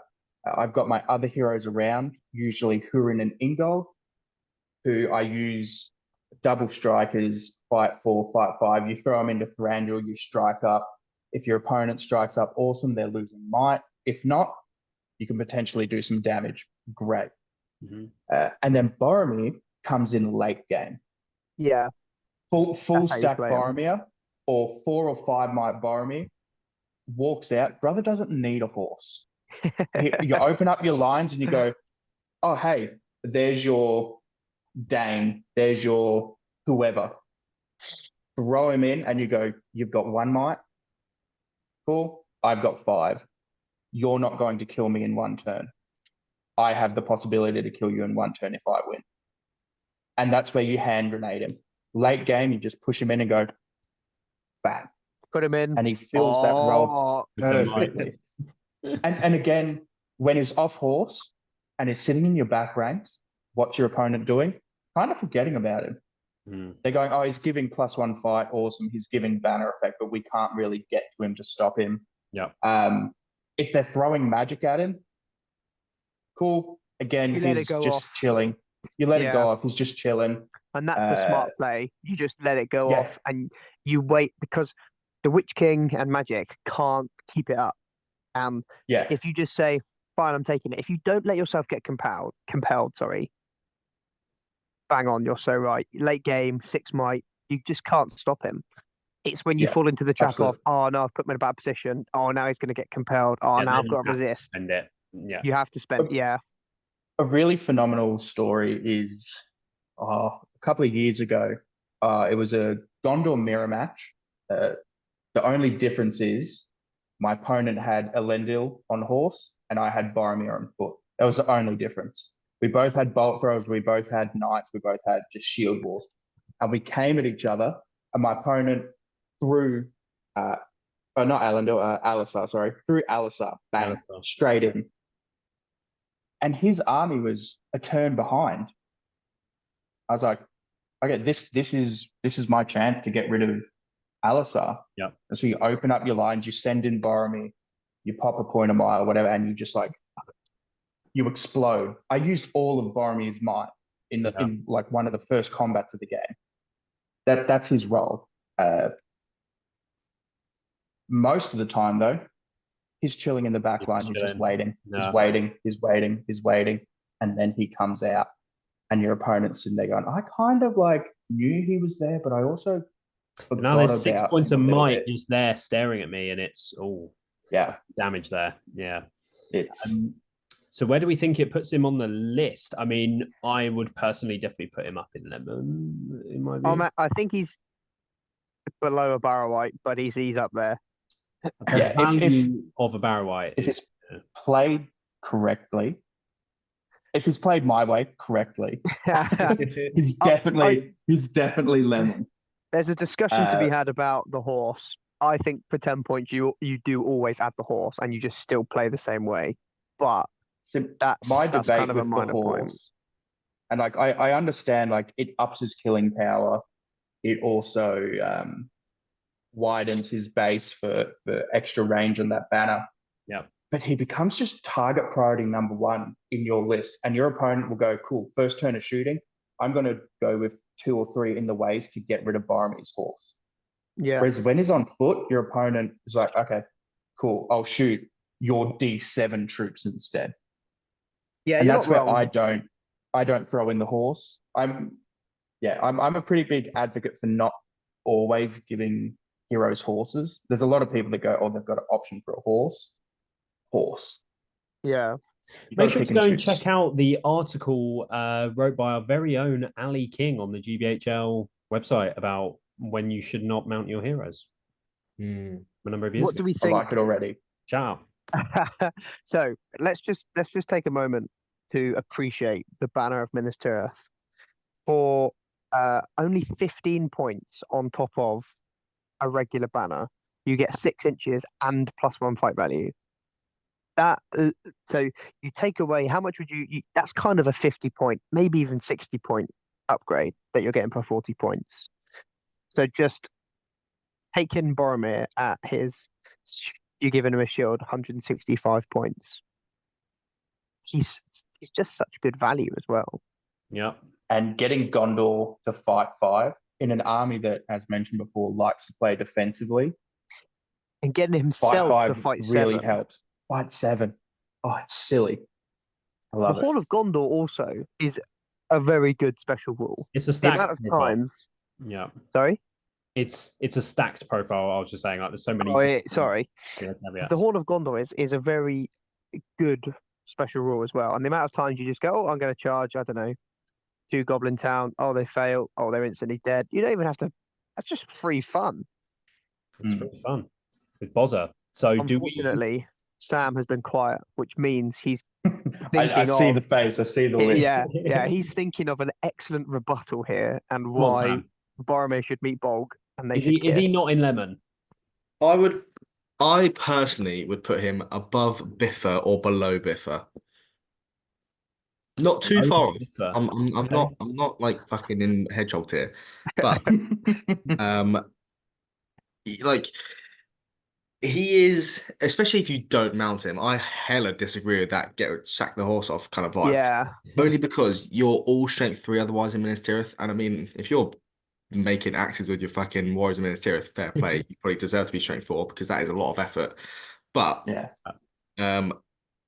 he's your only kid. He's your only. I mean, and Hurin as well, kind of thing. But they are only strength 4 actual killing power, which is consistent. And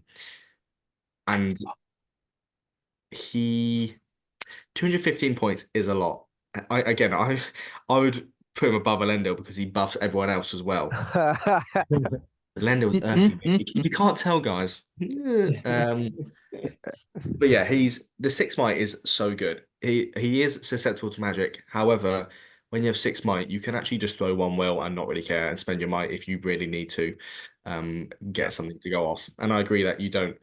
It's a hero that you don't care if you'd move first or you're not calling a heroic move. So you keep him behind your line until he's ready. And if you don't play magic, him on a horse is just so brutal. So brutal. And it's just having 6 might on a 10-inch moving model as well. Like you can do, as long as you're smart with the might and you don't spend it all too early or something, like you can do almost anything with 6 points of might. Like if you really need to win a duel roll, you have to winning that duel roll at if you really need to kill something to then combat and move 10 inches somewhere, you are gonna kill those models with 6 might behind you. Yeah, I agree. The thing that I'm looking at currently, like if I look at the top of this tier list, apart from Elendil, nearly all of these heroes are very versatile and are cost efficient in the sense of like lower points, and you can have more stuff around it as more of an army in quotation marks kind of vibe. I mean, Boromir does a lot for his army. I mean, Boromir, the ministerial for the points. That's why I think Boromir is better than Elendil because everyone else in that that's it, does right? that. Okay, yeah. Elendil doesn't, but Boromir does, kind of thing. So even Biffa, Mahud, King, Gloin, they're cheap for they do a lot for the list that they're in the sense of the troops around them, your bang for your buck, and you can nearly get their, I guess, their points of back. Right. Nearly every game just because they exist of how cheap they are. Yeah. But someone like Boromir is just in a different sort of category. And Boromir. I was going to say, would you not think of it in the sense like this is once you're talking Elendil and the others of what they do in their army in the sense of like, Elendil's not buffing his army, but what he does on his own is enough to raise him to raise the rest of the army, where he goes in and he kills stuff, which then allows you to bring the rest of your fight 4, strength 4 dudes in to mop up the rest. Whereas Boromir, for example, like he doesn't have that ability to just run and kill so that your troops can then mop up. You've got your troops coming in, and he's got to buff up those troops. And strength 3 on Gondor is pretty rough, but it's not a killing army. Their job's not to kill; it's to hold your opponent in one spot. Yeah, and high fight. Yeah, but I do completely understand where you're coming from with Elendil not giving his army all these buffs and everything. So like, I can't disagree with you there. But I find that if I was to say, a lot of the time, if I was playing against Elendil, sometimes there just isn't enough time to do what you need to do with it to get like, because your D5 troops and you'll probably have a low model count in general. And say if you lose some to shooting, God knows, you might lose like say 2, you just sometimes at D5 break too quick that you're like, oh, I've got Elendil, but he's killed 12 guys, but my opponent had 6 more to start with. I lost 2 to shooting, and then my warriors are dying on 5s everywhere against a strength 3 list that has X amount more models, and models win most games. That's actually something I didn't even consider was the potential difference between the points value that we play and the time that tournaments allocate to that. So a lot of 800-point tournaments here, you'll get 2.5 hours per game. Is that roughly what you guys are looking at? It's either that or 215. It might be 215. Yeah, varies, but like it's around there Okay, is. so it's That's probably a it's longer. roughly the same then. see some yeah, 2.5, 800 for sure. I think Between 2 hours 15 and 2.5. Yeah, it's probably on the longer side, but The more fair. the more Sam speaks, the more I'm agreeing with him. it's Unfortunately, I was about to stick him in lemon, and we were going to move on. yeah. It's No, one of no. those that, like Ash, when you come up against Elendil, you're like, okay, I'm just gonna kill all the Numenorians really quick and then just Yeah. ignore him. And like, sure, he'll kill 2 a turn. You know, you charge 1 in, and then you put 1 just behind, not charging, so that he can't move anywhere. He just goes into him, and that's it. Or he sacks him off around the back, kind of thing. But then, you know, you can't do anything about that, and he's only killing 1. But you just Your ignore him. argument is very solid. It's solid. very much as so much is. as I hate to say it, you've done well here. You have Yeah, convinced me that that silent- Boromir is definitely in that lemon, silencer down was good. but Elendil I'm just could looking- drop down. You know, I'm looking at it as like a macro in the game. That's Yeah. the thing I'm looking at. We're going to Not- move Elendil down, or should we? Look, revisit very it at the good. end? Let's put Boz up into lemon. We'll move on, and then we'll revisit at the end. But do we think Boz goes Yeah. above the Barrow-wight? not no. for points. Not for I think he's not there. for I think, points. yeah, leave it there and then. He's fine then then. So revise. Boromir So is then above. viewers, as you may have heard, Elendil has caused a lot of contention this podcast. Where would you place him? Let us know. Yeah. On that note, Radagast is sleeping away. He's hidden away. he's just as long as I keep quiet, we might. if I don't Yeah, say anything. no. But we will put Boz at the bottom of lemon for now, and we will move on to Ingold, a friend of his Oh, from the Gondor my boy. faction. What a Chad! So good. What a guy! I love this man. Another 65-point model. 3 might striking hero. This guy, off the back of this guy, I have won a number of tournaments with Gondor. Gotten myself to the top table of one of Australia's biggest tournaments, but then sadly was beaten by my co-host on MGG and was shot from first place down to 9th, which hurt drastically. But Ingold is an unsung hero in Gondor. You'll play a game and you're going to go, during the game, you're thinking, he's not doing much. Yeah. But then at the end of the game, and you reflect on that game, you start going, oh, Ingold was sensational. That no back away rule is big. It's great. I run a bolt thrower with Gondor. It adds that killing power that, you know, that we were talking about, that it's missing. And if you anchor Ingold right next to the bolt thrower, your opponent can't do anything about that bolt thrower. And that bolt thrower just sits there and shoots. And as your line kind of collapses this way a bit, their spear supports, open up. And your bolt thrower just goes, oh, now I'm looking at spear supports. Bang, bang, bang, bang, bang, bang. It's phenomenal. But it's just that ability to, like, it keeps the bolt thrower around. It keeps where you've anchored yourself, whether it be on terrain, it just, like, you're not moving. Yeah. He just sits there. Back away rule. Again. It's so one of a kind. You know, there's nothing else really like that. I can see the argument, and I like having a strength 4 hero for cheap in Gondor. Gondor. Oh, here we go. Here we go. Do it. This guy's below Radagast. Change my mind. The trouble is, like, he's one of my best painted models, so I've kind of got a love for him as well. well. that is saying. I've mounted him on a beautiful stone. He looks so epic. I might even get Elliot to put a picture in right now, viewers, so you can see that I am a hobbyist. I might actually do this. I'm going to send Elliot a picture. Viewers, he will not send me a photo. There will not be one on the screen. Right, that's it. I'm doing it. You've annoyed me now. Yeah. In the grand scheme of S tier heroes, lemon of lemon. Yeah.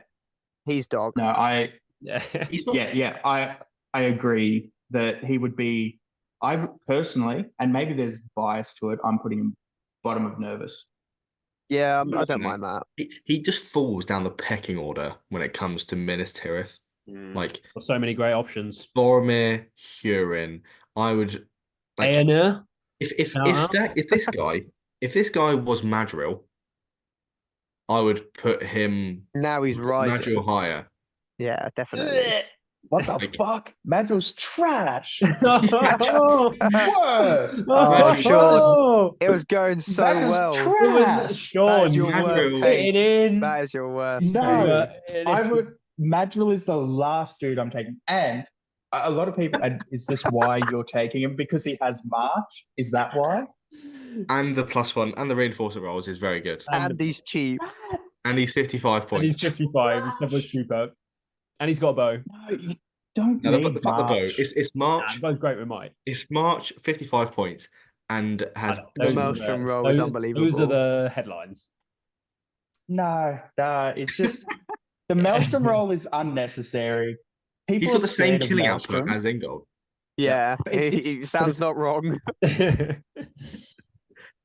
I'm gonna take strike. I'm also gonna take the Yeah, but he's no fight back four, away. I'm though. also gonna take D8. Cool. 5-4. I've already got Boromir here in at fight 5 with strike and fight 7 with strike. It's that back away rule. But Back way strike, rule is great. I will hand you. what Ingold and Hurin do with their strike is their strike's not there to strike so that they can kill. It's that draining of might. That's why you're taking them. You're there to drain your opponent's might on their bigger, scarier heroes. You don't need March. If you just deploy properly and think 2 turns ahead when moving, you don't need March.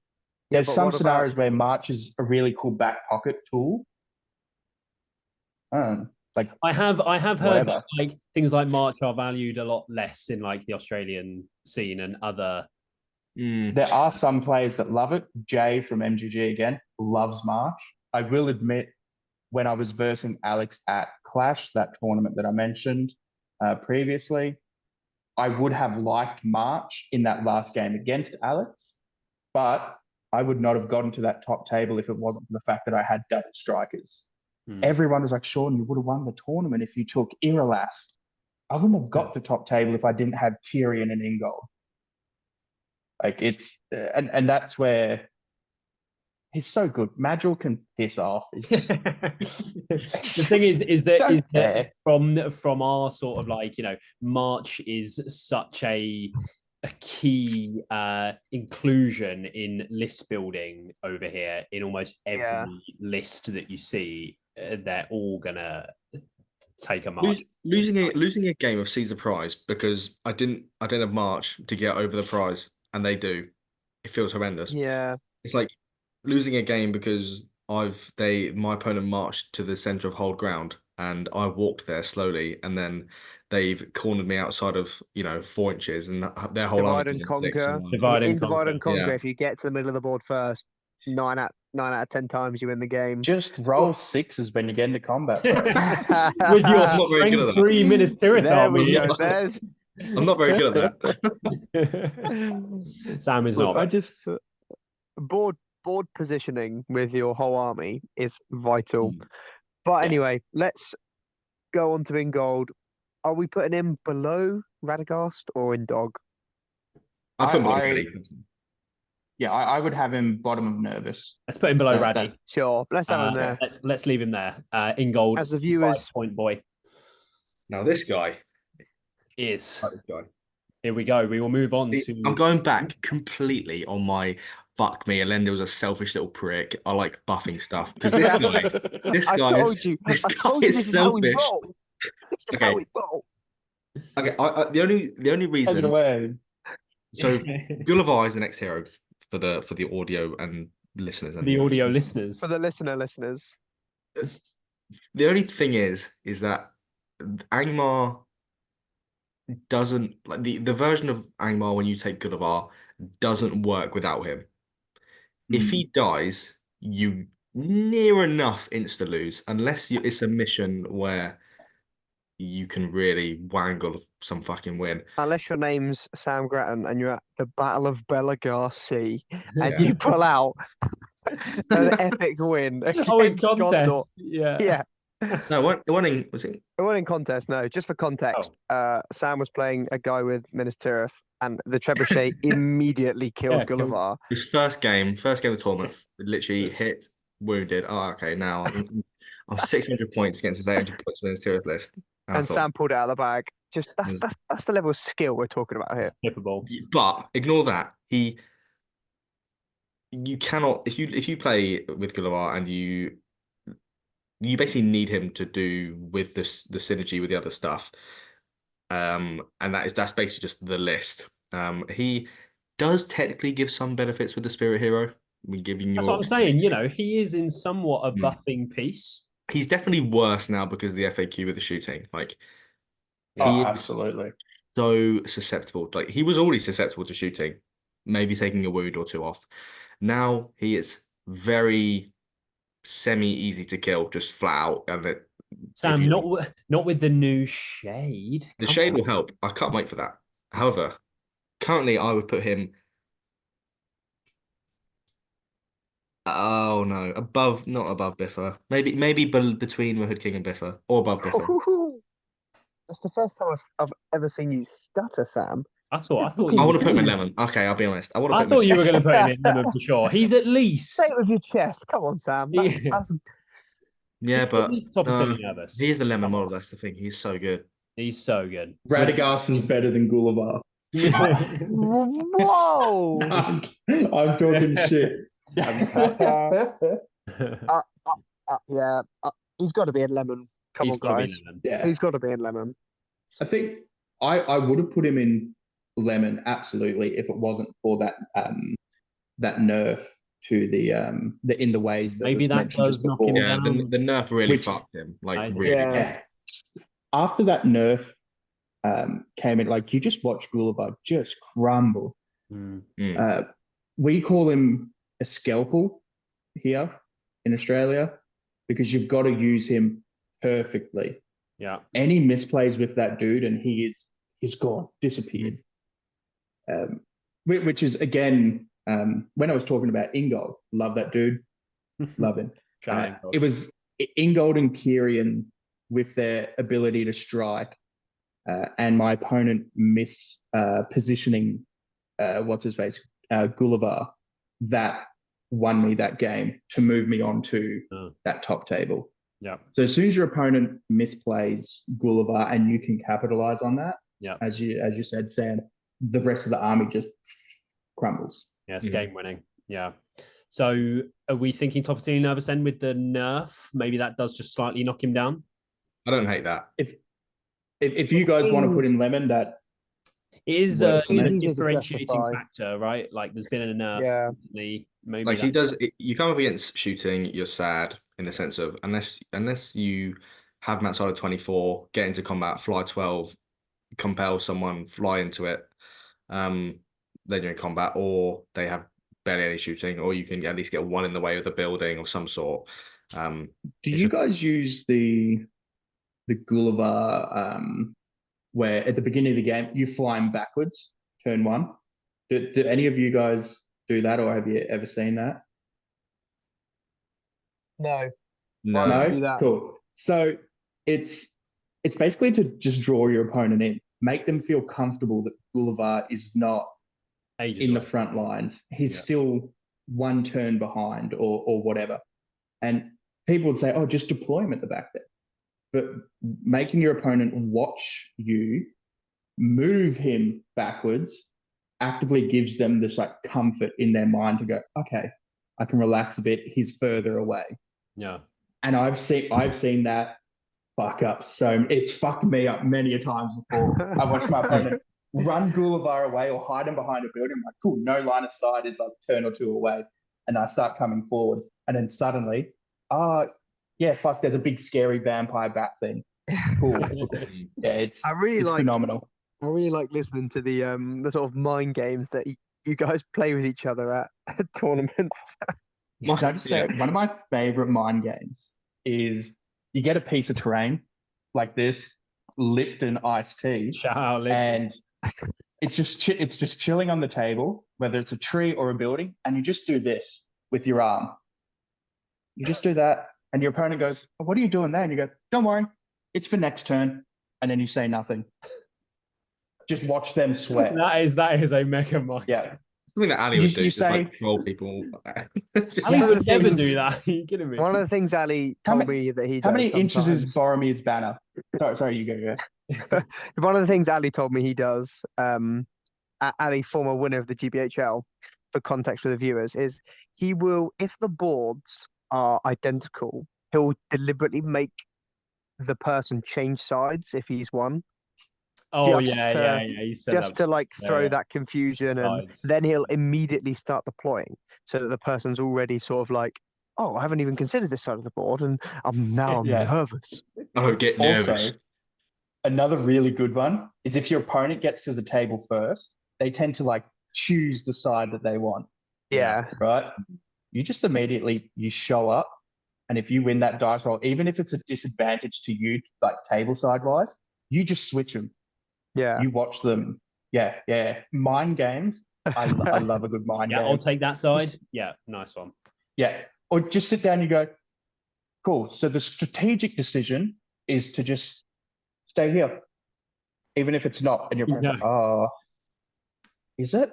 They're bugging. They're bugging out. Yeah. Asking your opponent just stupid questions like, how tall is the Mahud King's model? And they're like, like 3 inches. You go, cool. That's really good to know. And then you write it down. Explain nothing. I'm going to pull that one out. Yeah. So we have Gulliver at the top of Silly Nervous as we head into our final hero. We have Gorulf. Bit of a row pick to end it on here, but fantastic profile.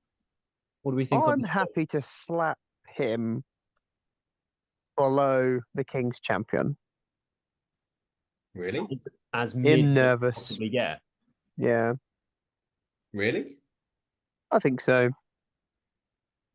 I need to know where we put this guy. Sam is shocked right now. Okay. Yeah.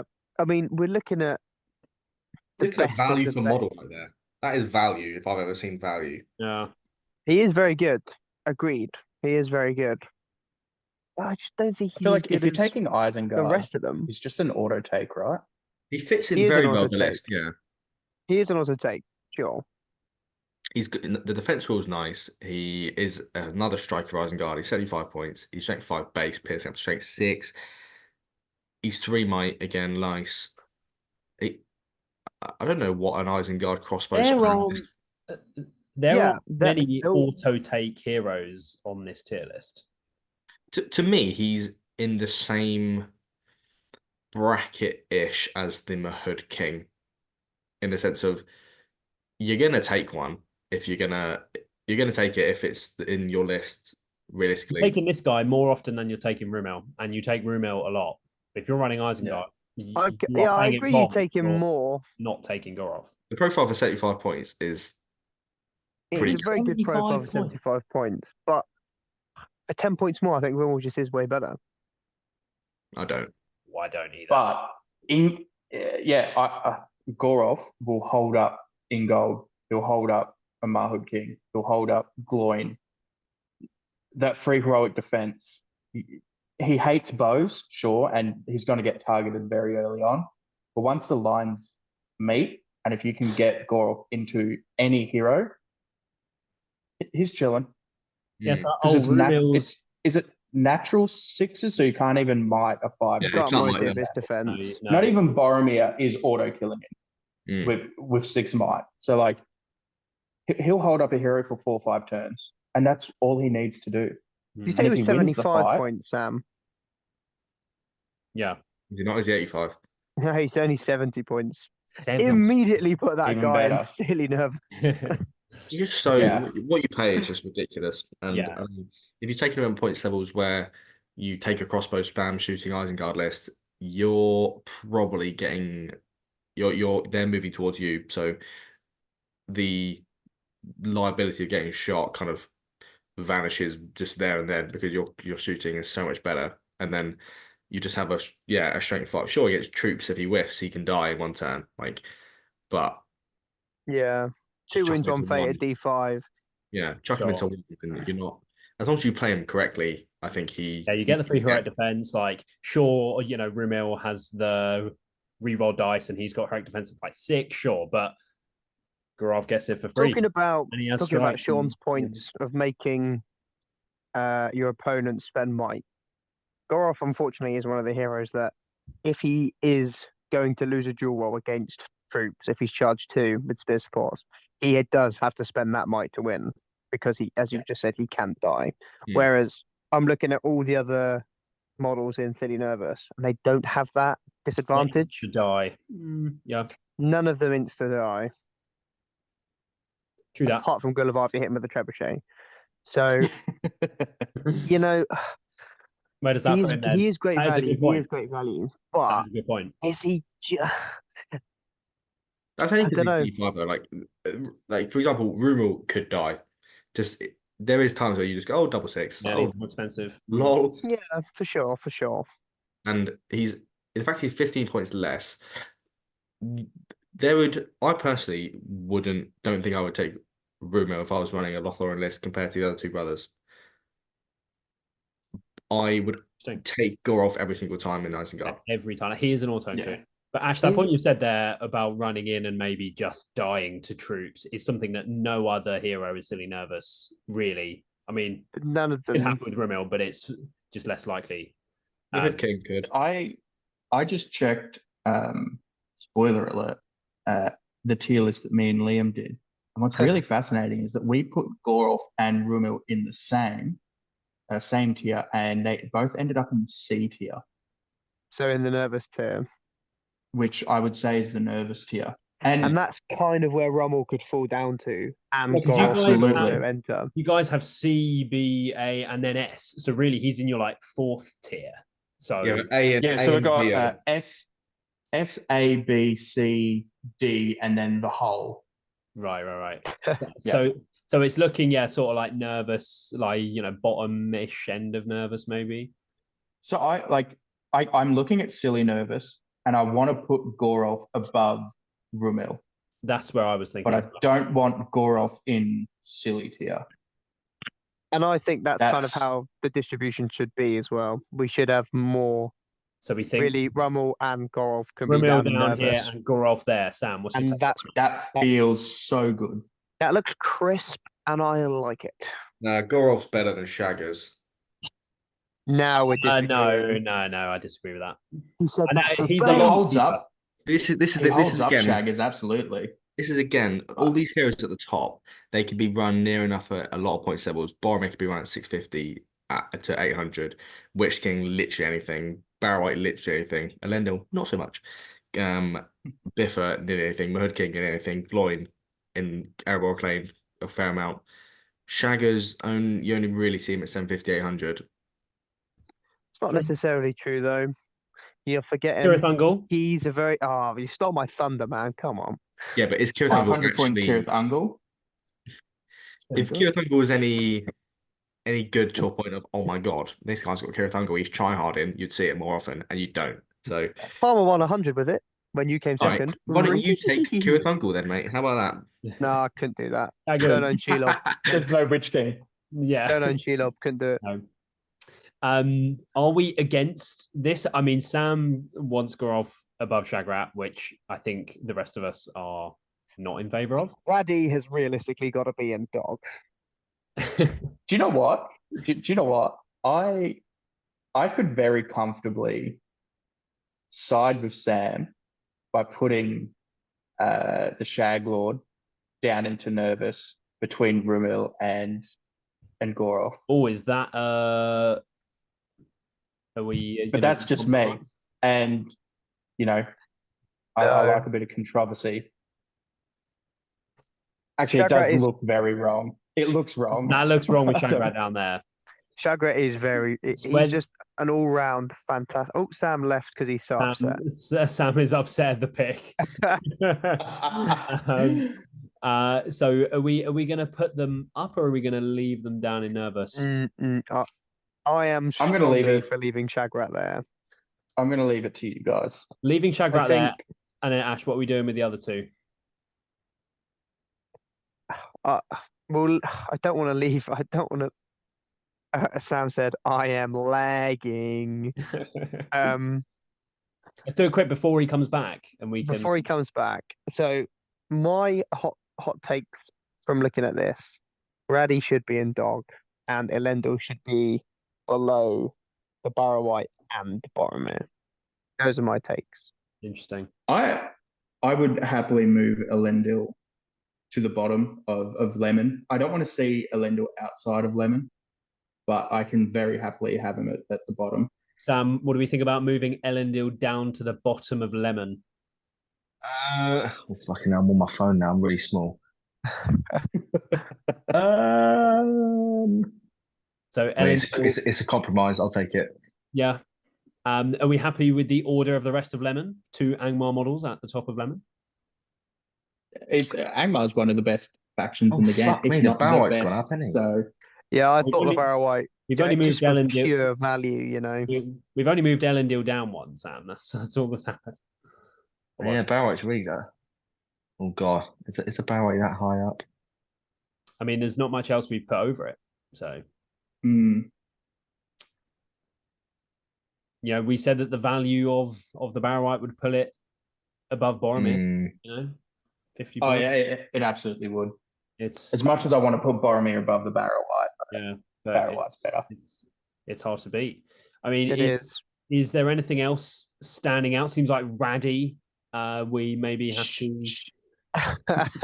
I've left it a long time, but are we gonna have to do some work with the boy there?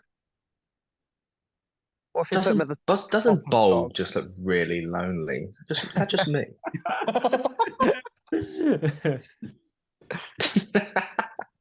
Oh, my boy. Wizard friend, no? In Leon? I swear they have lore together, those two. Is that just me? I remember reading it in the books. We're a themey channel. Yeah. Those two have like a little kissing love hut somewhere along in the Hobbit, you know. The Love Shack, right? Yeah, the Love Shack. The Love Shack with Círdan.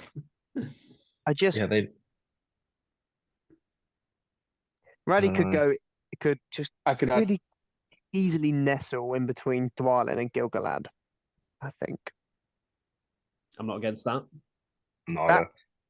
That's kind of making me feel better. Yeah, absolutely. I'll take that.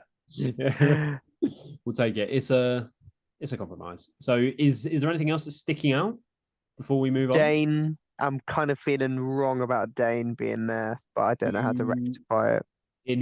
I feel like, would you put Dane top of nervous, bottom of silly nervous almost? Yeah, I think Dane's tricky because his he does buff the army. Where he fits in the list that he's taken in, like he's an auto through 9 hills, but then when you go into Erebor Reclaimed, he is hard to fit in because of his points cost, and you have Thorin already. Yeah. But again, he loses 4+. He loses the Master Battle and the +1/-1, but Erebor Reclaimed just is better than Iron Hill, so you kind of always do that way. So. Yeah, but the actual profile is really good, and if you ally with survivors, he's really good. Even Battle 5 armies. Yeah, I like that. Decent. I kind of feel like top of nervous, as Sean suggested, like is on the edge, making me happier. He's somewhere around there. God, Gorulf is making me really sad there. Jake Rawson is screaming inside. You said that he's an auto include, but he is. Well, let me finish. Sorry, that was quite mean. God, it's so late. Just for viewers, it's 1:30 in the morning. Ash has never been up at 1:30. in like a Isengard crossbow spam, you're going to take Lurtz first, then probably Vrasky, right? And then you only slotted in Gorulf after those points. Are you taking Lurtz first? Does Lurtz get run in England? Yeah, Lurtz doesn't get run here. Lurtz is seen. Wow, I can't remember. Lurtz won GBHL 100s multiple. Jesus, I think because he's brings 15 dudes and he has March as well, double March with Rascue. It means you don't even take someone with March. The last time I remember seeing Lurtz be played was when I played Lurtz as Scout and got absolutely bottled every single game. I got to the last round of that tournament having lost my previous 3 games, and I was going up against a Gil-galad, and I went, how much might can I give Gil-galad? So I just threw all my heroes at Gil-galad, see how much might that I could give him with blood and glory and challenges and everything else. And I want to say we got him up to like 10 plus might in like not just like stacked up, but like in totality of the game, we got something like 10 or so might. It was So I mean, how Lurtz, many? You don't see him. How many GBHL 100s would you guys say Lurtz has won in the last couple of years? 3? Over 10. It's like you don't see. I don't think I don't think 1 over 10 GBHL 100s. What, in multiple years? Jay's won with him. Jake's won with him. Yeah, so Jay's won like maybe 3 or something. Jake's won maybe the same. But I don't think it's 10. 10's a lot of 100s. It basically goes, it's Lurtz, Vrasku, then Gorulf. Yeah. And when you're getting to, I don't know what the points level is where you add the 3rd hero, but that's what I'm just trying to look at. So he's not pretty low. He's not quite. He's not actually an auto include as you kind of avidly suggested. I think it's a 2nd or 3rd choice. At what points level on? Sorry, Sean, go on. He fits into all points levels, doesn't he? And I think that's what you were about to get onto. Yeah. You can slot him into 300 points. You can slot him into 1,000 points. If you're running Saruman Isengard, I think your very next pick is Gorulf. If you're running Dunland, he is an auto take in a Dunland list. If you're running a Lurtz's one, maybe that's where he is the 3rd choice because you're going Lurtz, Vrasku, and then into him. So I think Gorulf, he's either your auto take or he's like a 2nd or 3rd choice. He's within that top 3. Aren't you getting those 3 heroes, Lurtz, Vrasku, and Gorulf? Because those 3 are pretty cheap. It might be 550 might be the time where you go 3. It's pretty low. Like at most Isengard list building levels that isn't really low points, you're getting Gorulf in there. Because 450, you're probably having both with near max ball bands, maybe. Yeah, probably. And then you're adding the 3rd one in, and then you're going more guys. So it's basically 550 minimum, I think. Yeah, and then where you can take up to 700. You're taking Gorulf every time. Yeah. But you know what? I just looking at it, and I'm a very gut instinct person. Even when playing the game itself, pre-planning stuff, bugger that. It's all about gut instinct in the moment. Yep. My gut instinct right now, looking at Gorulf where he is placed, I want to put him bottom of silly nervous. How the mighty have fallen. I mean, Rumil has just gone. We moved Gorulf up. When was the last time you saw Rumil? Rumil's just been knocked down. Rumil has taken a fat L, but I mean, I cannot remember the last time I saw that model. True that. Yeah, it's not a bad point. Well, that's because he's got a new model. So highly of it. I've been done. You are tonight's biggest loser. That is Rumil. I think we will leave Rumil. We're going to move on. Let's move on to the comparison. Let's move brother, on. Wants to go to bed.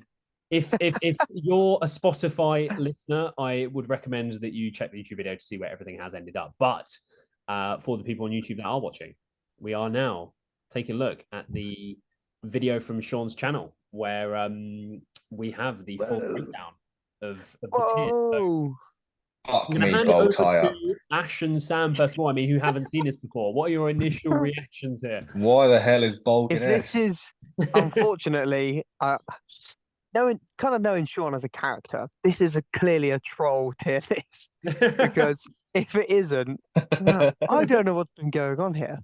Gorulf, the worst character of all those. Oh my gosh. Let's just say, anyway, are you going to do a nice little graphic to compare the two? I will try and have both up on the screen, yes. That is so lemon. So is that Radagast above Gil-galad? Sorry. For the audio listeners, the Last of Alliance of Noobs and Men have put Bolg in the lemon category, whereas we put him in the dog shit worst category. That's probably the biggest takeaway from this. Yes. Apart from Bolg, they've got all 4 of the same lemon tier heroes. So yeah, that's kind of understandable. I mean, I'm not upset by A tier, except for the fact that Radagast is up there. But probably the most heinous take is having Gloin, Rumil, and Gorulf below Gil-galad. Yeah, that's war crime-esque. That is heinous. Yeah. Look, I'm just going to throw it out here. I much prefer the tier list that we have done today. I want to say that that's the canonical correct tier list, but we wouldn't have gotten there if it wasn't for this. No, that's true. This tier list walked so you could run. Yeah. It's interesting, and I think a lot of it has to do with the differences between the scenes over in the UK and over here in Australia, specifically Queensland, because that's the metric that me and Liam run off of. Because this tier list would be completely different if it was in Victoria. It'd be completely different if it was in New South Wales. Yeah. All the states here in Australia are like separate companies with their own countries with their own metas, their own whatever. So that's This is based off of like how Queensland was running as a community last year.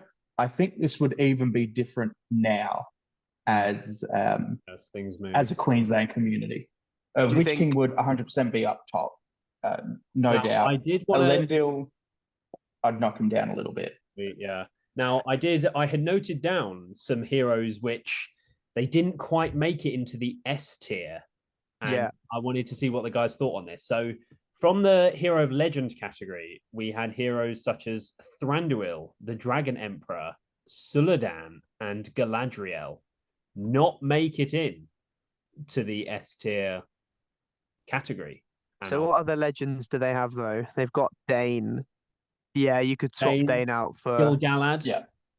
Definitely Dane and Gil-galad would be swapped out for those. In my opinion. Yeah. Those were just some notable ones that I saw. I think maybe they were in like the tier just below. I think Galadriel the big one. Yeah, Galadriel, I would like to see Galadriel in there. 100%. The Dragon Emperor, I'm pretty sure we kept him out based on the fact, mainly because of base size.